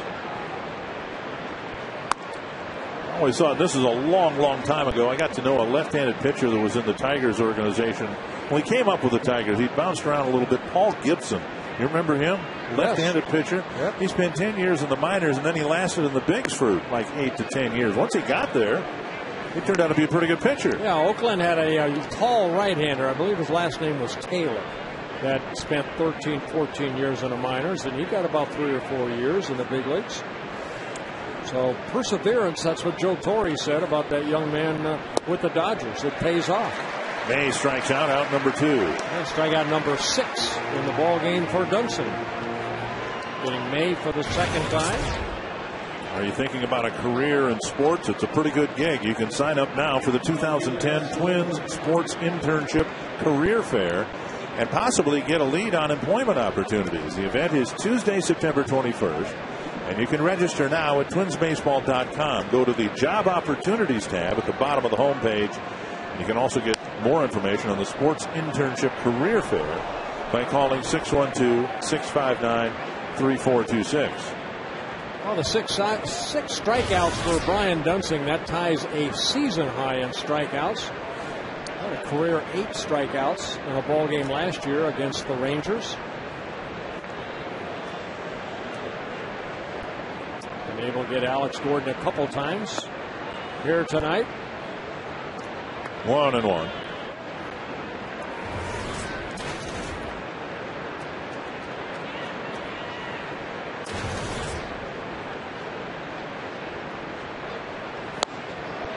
Now 1-2. Pulled the string right there. Good changeup at 82. Well, you look at the left-handed at bats here with Blanco and Gordon. They're combined 0 for 5. Nobody's hit the ball hard. And you can kind of understand Ned Yost's approach here. Let's be as right-handed as we can here, and maybe we'll have some success against a guy who's just awfully tough against left-handed pitchers or left-handed hitters. And Gordon breaks his bat and dumps a single to left center. Dunsing coming into the game holding left-handers to a 130 average. And Gordon behind in the count gets a base hit with 2 gone in the 7th. Good hitting by Gordon right there, taking that fastball the other way. The 6th hit for the Royals off of Brian Dunsing. That'll bring up Jay Miller. Dunsing's next pitch will be his 90th.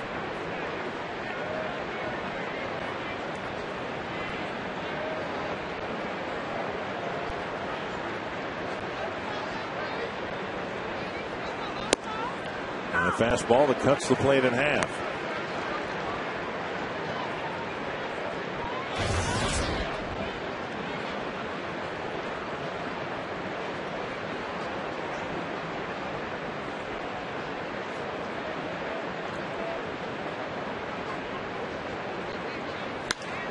2 strikes. Miller struck out in the 3rd, hit a fly ball to Kubel in right in the 5th. Doing a good job getting strike 1. Brian Dunsing, 27 batters, 18 first pitch strikes.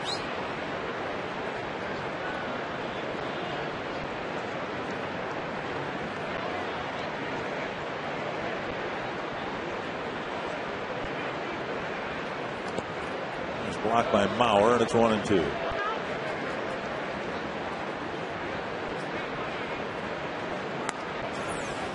The breaking ball down, and Joe turning the glove and utilizing his chest protector, his body, to knock it down. Keeps Gordon at first.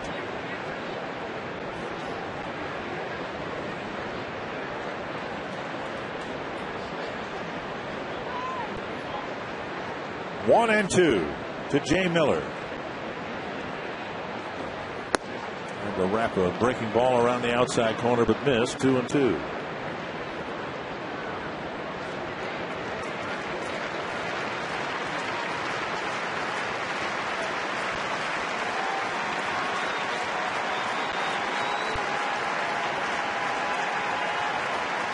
Got him. Miller strikes out.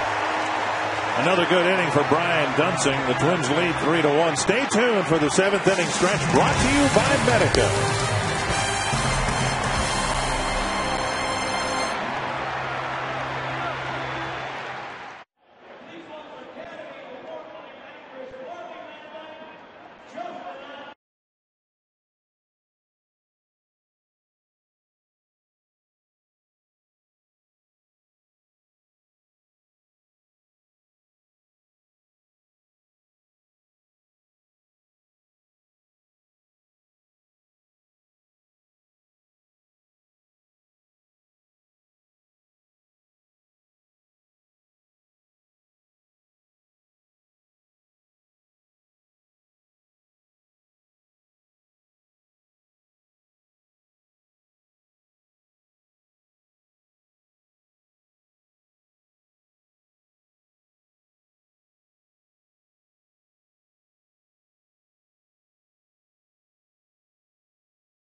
Strung together a walk and 3 successive 2-out hits to score 3 runs in the 5th.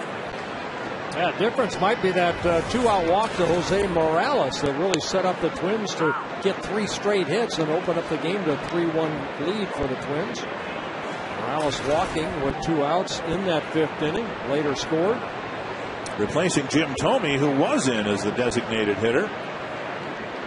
Thome's drawn a lot of walks. And Morales drops down a bunt. Greinke fields and throws one away. Thome's actually reached in 11 of his last 12 plate appearances. And now Morales quickly retired here in the 7th. Yeah, Morales saw that Fields was playing deep. He tried to push it toward 3rd, but you mentioned earlier Zach Greinke very good at fielding this position. Able to jump off that mound to make the play. There's J.J. Hardy. I think the Twins are going to get stuffed by Greinke here tonight, but Hardy got the first Twins hit, grounding a single to left after the Morales walk. Tolbert jumped on the first pitch, drove in a run with a single. Span jumped on the first pitch, drove in 2 runs with a triple, and that's why we are where we are. 2-0.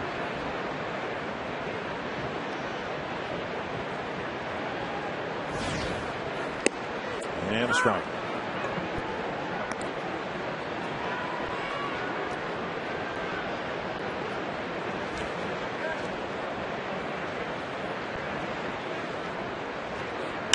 A deep drive to left center field.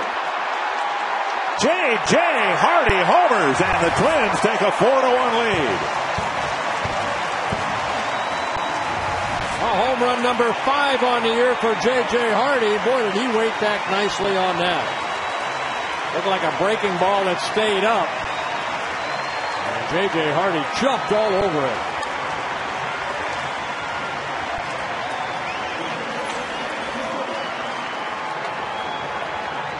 Good solid swing by J.J. Hardy. And that's his first home run here at Target Field. As we said, it's been about a month since he last homered. That was in Chicago. That's his 3rd home run against Kansas City this year. His first 2 coming in Anaheim in that opening 4-game series in Anaheim. Then he hit a couple in Kansas City, 1 in Chicago, and his first one here at Target Field.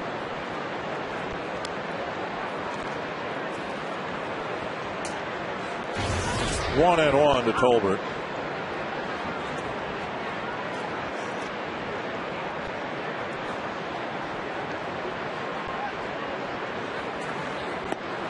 And now outside 2-1. Hardy, who had a season high 3 RBI last night. Game last night. There's the Twins a 4-1 lead here. And Tolbert fouls it to the net. Home run number 16 allowed by Zach Greinke this year. The 3rd to a Twin.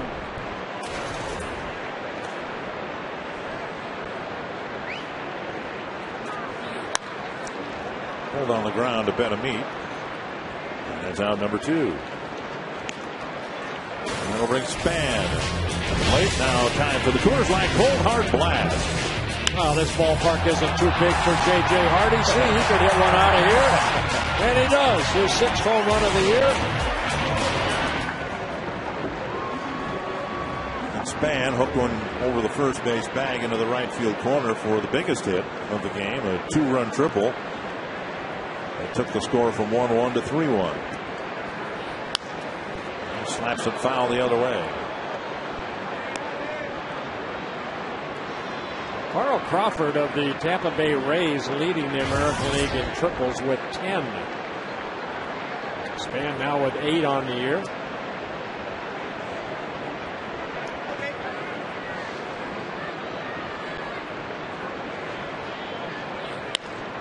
A little roller hits the mound, kicks toward Aviles. Span retired. The Twins are done, but J.J. Hardy goes deep for the first time at Target Field. The Twins have a 4-1 lead.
Fox Sports North is brought to you by McDonald's.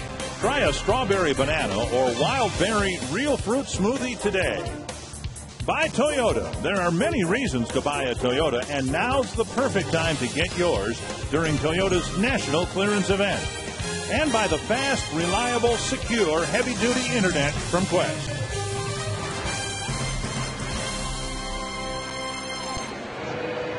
Brian Dunsing out there for the 8th inning. He's pitched another good ball game for the Twins. I want to give a special welcome to Target Field to 98-year-old Loretta Wolf of St. Paul, who's here at the ball game today, keeping score and enjoying a Twins lead, sitting up there with Jerry and Phyllis Bell.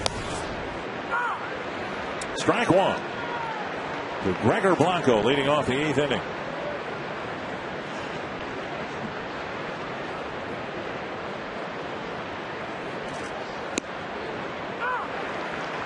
I'll tell you what we have seen from Brian Dunsing since he's been put into that rotation is a young man that knows how to pitch. His first start came in Baltimore where he was on a pitch count, about 60, 70 pitches, and he worked 5 very good innings. But since then, he's worked at least 6 innings. He threw that complete game shutout against the Oakland A's where he won 1-0.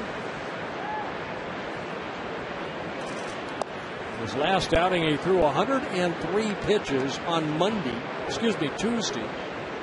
That against Detroit, and then had 1 day off, and then remember he pitched those 2 innings, shutout innings in relief. Innings number 11 and 12. Chopper right side. Extra rest, but here he is again, late in the ball game, out there. And other than this second double hit by Pena, the first one was just kind of a flare down the right field line. The second one was scalded pretty good, but he hasn't given them much at all in the way of well hit balls. Oh, Blanco right there. He's playing pepper with Hudson. 4 ground ball outs to Orlando Hudson in his 4 plate appearances. One gone, and Mike Aviles will hit. A fly ball hit right at Denard Span. 2 away. Right now on FoxSportsNorth.com, you can see Vikings tight end Visanthe Shanko talk about his feud with Darren Sharper. Plus, head coach Brad Childress explains how his team is approaching the game in an exclusive interview. And while on the Vikings page, be sure to check out our fantasy football link, where you can get updated advice for your Week 1 lineup. Twins not playing tomorrow, and the Vikings are. Figure that out. Season opening game in New Orleans. 2 down here in the 8th, and here's Josh Fields. Fields, 2 of the 6 hits that the Royals have been able to get against Dunsing. 2 singles. Excuse me, 2 singles. Yep.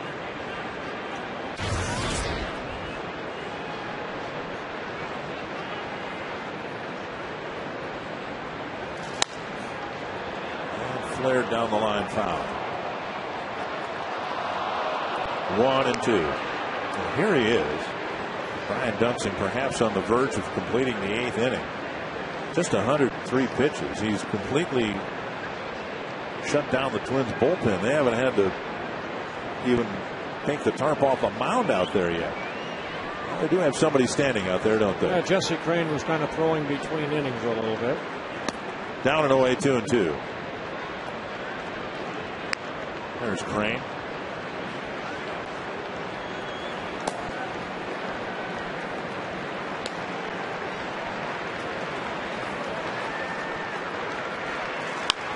Tapper to the left side. Colbert charges, sets, fires.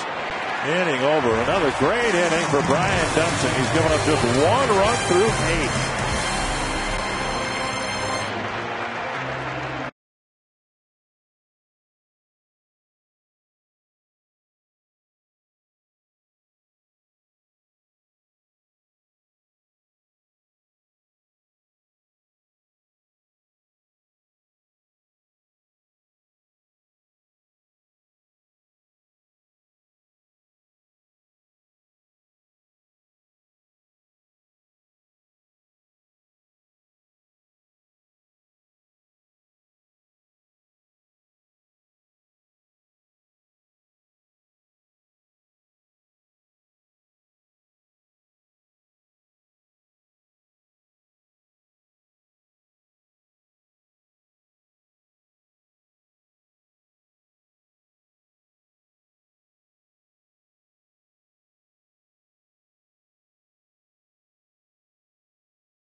the final out for Quest Twins Live, including the Toyota postgame wrap. A look at Brian Dunsing delivering a fantastic start tonight for the Twins, plus executing the relay. That throw from in right field, Kansas City in the 5th inning when the Twins got on the board. How to execute and hit the relay man properly. Plus, Ron Gardenhire's postgame press conference. Ron Coomer and Tim Laudner will join me for Quest Twins Live after the game. Dick and Bert. Thank you, Marnie. Orlando Hudson, a little roller to second, and he's retired quickly to start the 8th inning. Yeah, both pitchers here this evening getting a lot of ground ball outs. Dunsing, 8 very good innings, 11 ground ball outs. Zach Greinke right there, that's his 14th ground ball out.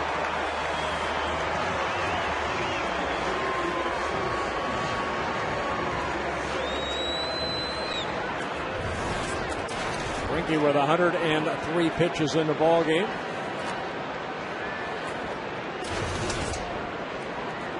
Bauer is 0 for 2 on the walk.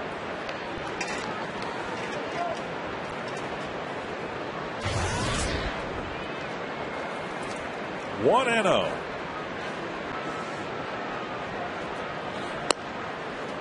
And a strike. Matt Capps along with Alex Burnett up. Alex Burnett, I'm sure, just getting some throwing in as Matt Capps will probably, unless the Twins score, have an opportunity to pick up a save. Save situation right now, but if the Twins add another run, it won't be. Remember, the Twins be in Cleveland. They get another off day on Monday.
A 4-1 ball game, and they have now hit 123 home runs and allowed 123 home runs. And Kubel tried to hit number 124. 1-1.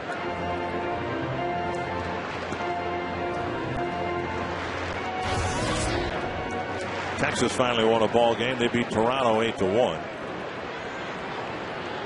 Boston's leading Tampa Bay 11-5. Yankees won. And the White Sox lost.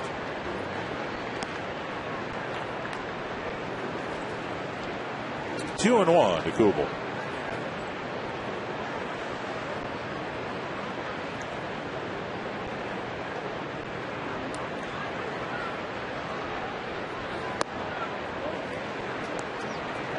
Three and 1 with Kadire on deck.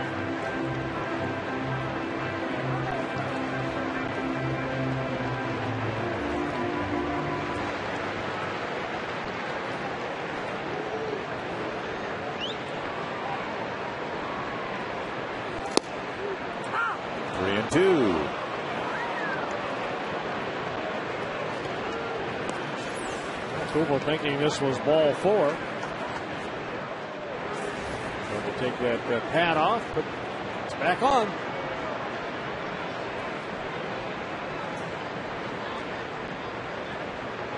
Bauer goes, and Kubel hits it foul wide of third.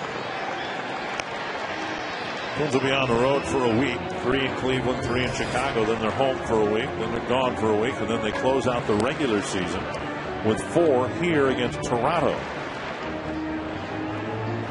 A lot of baseball yet to be played.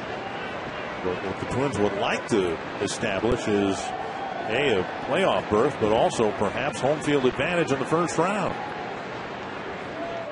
Bauer goes again. Kubel swings through it. And Bauer is out at second. He got his foot in there, but Jerry Davis rung him up, and the Twins are done in the 8th.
The game reset. The Twins trying to wrap up an 8-1 homestand. Well, the Twins scored 3 to take a 3-1 lead in the bottom of the 5th inning. J.J. Hardy with a home run to make it a 4-1 ball game, his 6th home run of the year.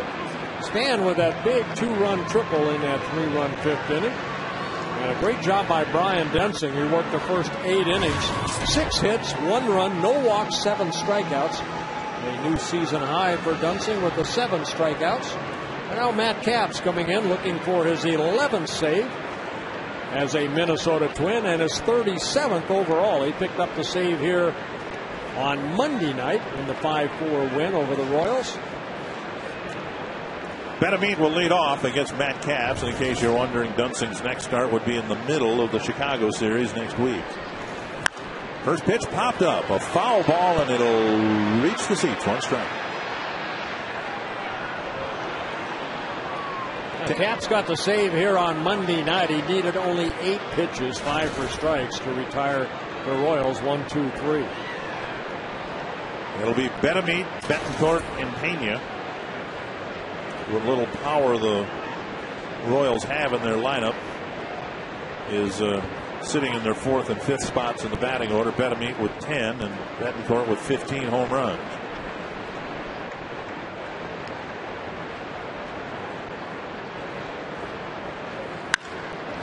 Sharp base hit to right center field. So sharply hit, it'll run all the way to the wall. And Benameet has his 2nd double of the ball game.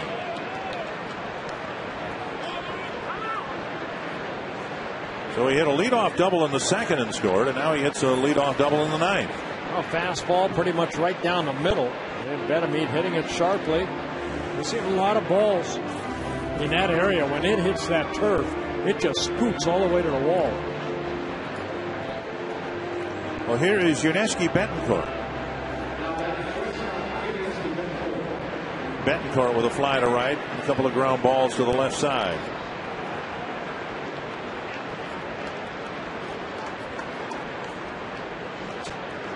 Capps asked to protect a 3-run lead.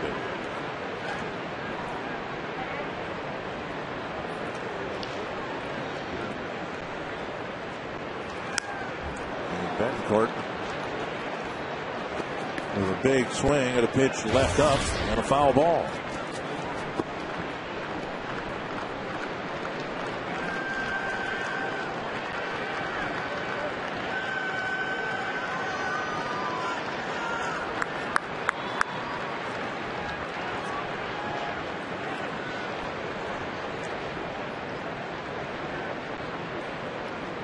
One strike to the Kansas City shortstop.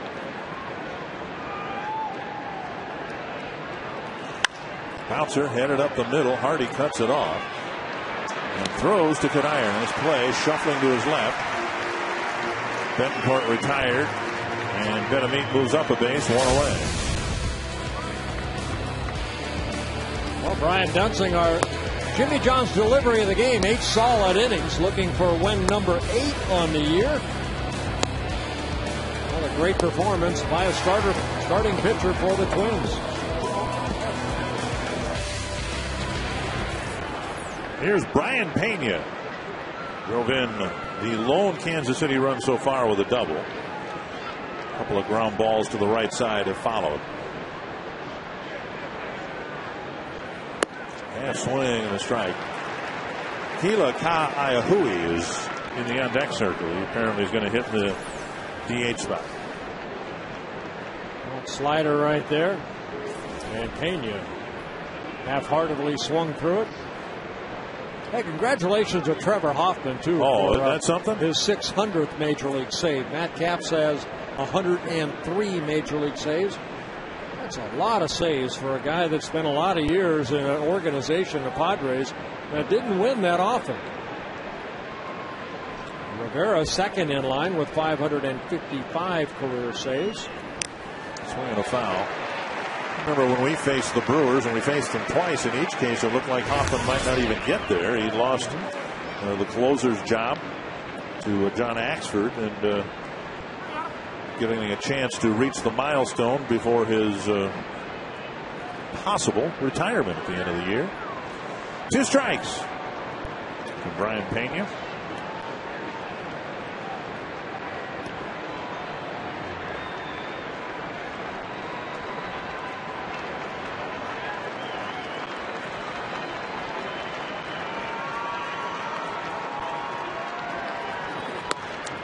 Very high, and it's 1-2.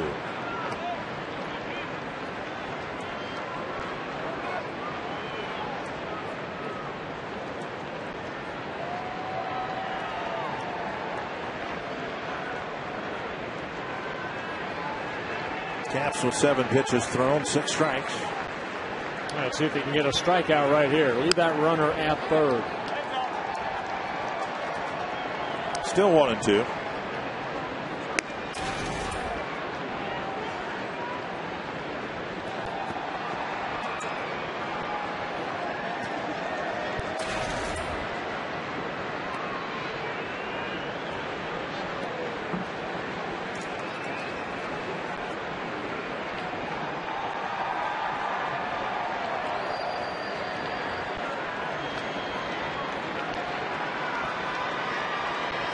One and two to Pena.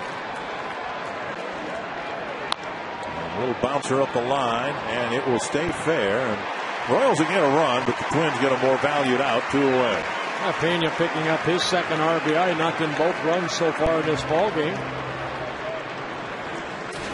So the leadoff double comes around to score, but the Twins still lead by a pair, and the Royals are down to their last out. Yeah, no quick trip to the mound for pitching coach Rick Anderson here tonight. I'll bet that's the way he likes it. Yes.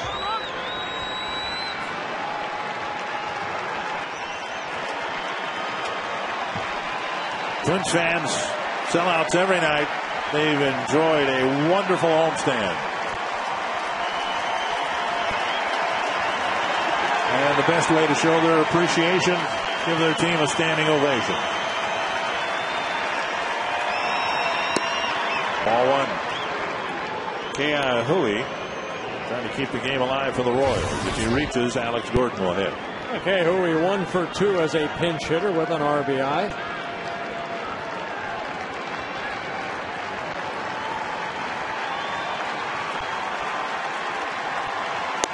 And a strike. 1-1.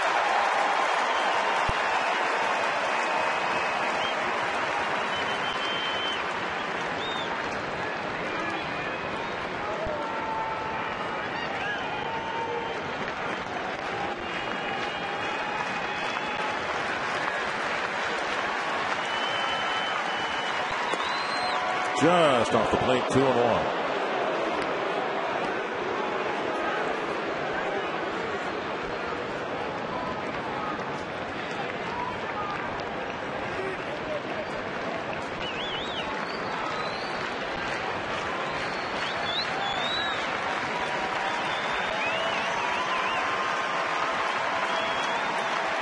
2-1 to KCA. Top foul out of play. 2-2.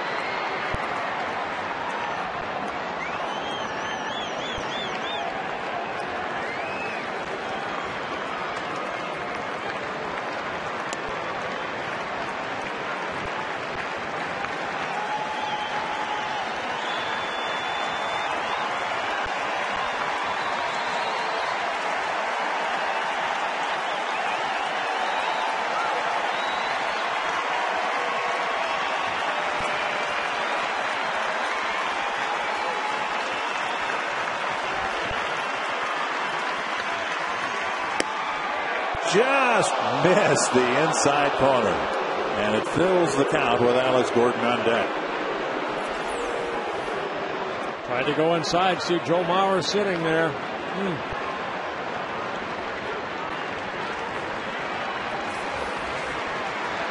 So 3-2 for the Kansas City pinch hitter.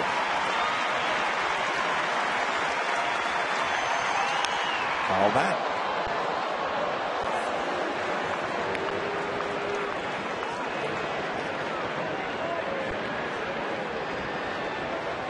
That's with 26 saves for the Nationals, trying to pick up his 11th for the Twins.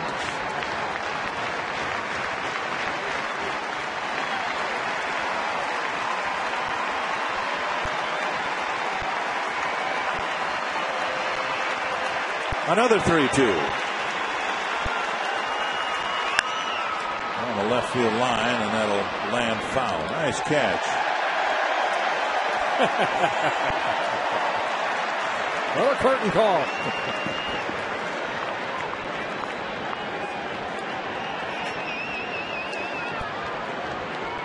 So Caps trying to put KCA away, which isn't the easiest thing in the world to say, I just found out.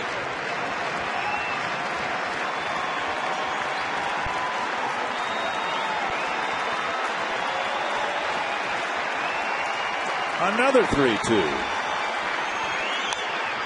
And another foul ball. Some more souvenirs for the fans.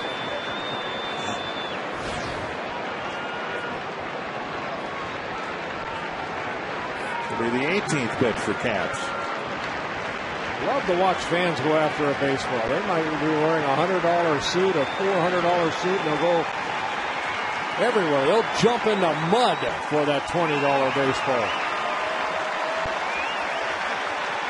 Caps will try it again. Full count.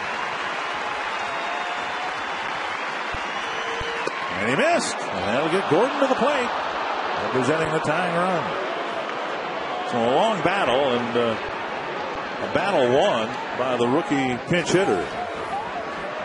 He tried to go fastball again and just missed down and in. KCA, very good at bat, draws a walk.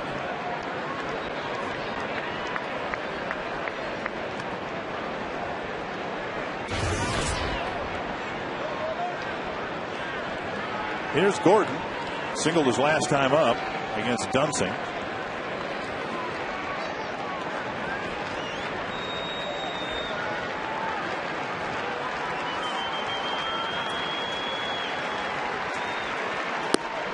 And called strike. KCA advances to second. Defensive indifference call. Twins weren't holding him on, and KCA blanketing the right field line. To the slider, down in the zone for a strike.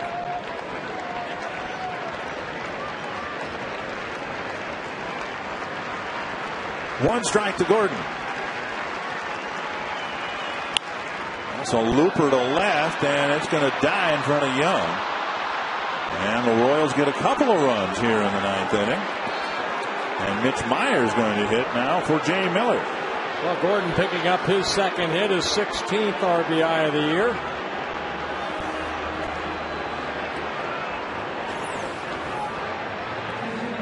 An inside out swing. Softly in front of Young. KCA scoring. And here comes Rick Anderson. Jared Dyson entering the game as a pinch runner for Gordon. Dyson, a speedster in the minor leagues. his first major league at bat yesterday and walked on 4 pitches. Well, the Twins did all their damage against Greinke in the 5th with 2 outs, and now Royals doing some damage against Caps with 2 outs. A walk and a single, another run. He's given up 2 of the 3-run lead that he was given. And speed at first, 2 down. Mitch Meyer at the plate. Mitch Meyer 1 for 3 as a pinch hitter. He faced Caps here 2 nights ago for the final out of the ball game. Hit a ground ball to second. See if he can do that again.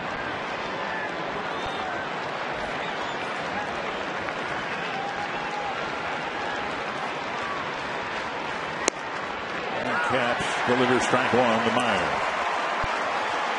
And a great at bat by KCA AT MIN, or the plate appearance where he coaxed the walk. Caps has had to face a couple of extra batters because of it. 1 strike. Yeah, the outfield for the Twins playing pretty deep right here. No extra base hits. Again, Dyson at first base very quick. 131 stolen bases in 5 years at the minor league level. 1 strike to Mitch Meyer.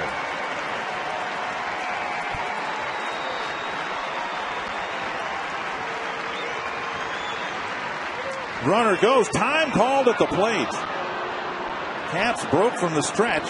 Time called at the plate, but Dyson was scampering towards second. As Mitch Meyer that called time.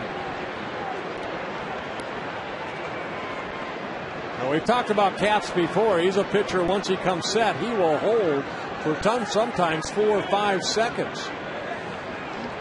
Mitch Meyer called time, and he got it.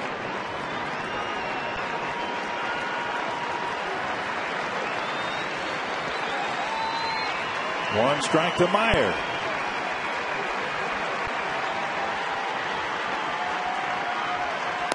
Strike 2. Yeah, almost quick pitch right there. And Caps buried that fastball right on the outside corner. A lot of his pitches have been down the middle of the plate. Got a little movement on that pitch. Sinker down and away. So again, 1 pitch away. 1 good pitch away.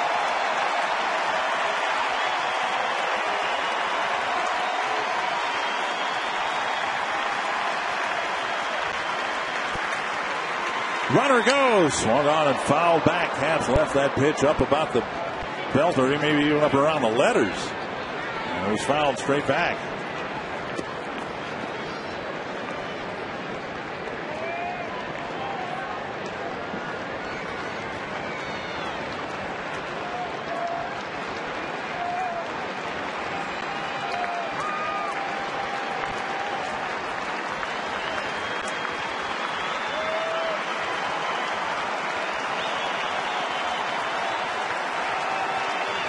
Another 0-2 to Mitch Meyer, and now time called, I think, by Joe Mauer. Another reason the outfield is playing very deep because of the speed of Dyson at first base. He's already attempted to try to steal twice at second base. Any extra base hit, a ball in the gap, he might try to score. 2 strikes. Runner goes outside, no throw, and the Royals get the tying run into scoring position. So the Twins had the middle infielders hold their positions, and Dyson went in without a throw. Dyson stealing his first major league base. Just getting called up from AAA.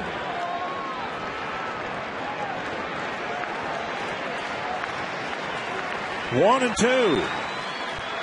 Now the outfield will come in a little bit.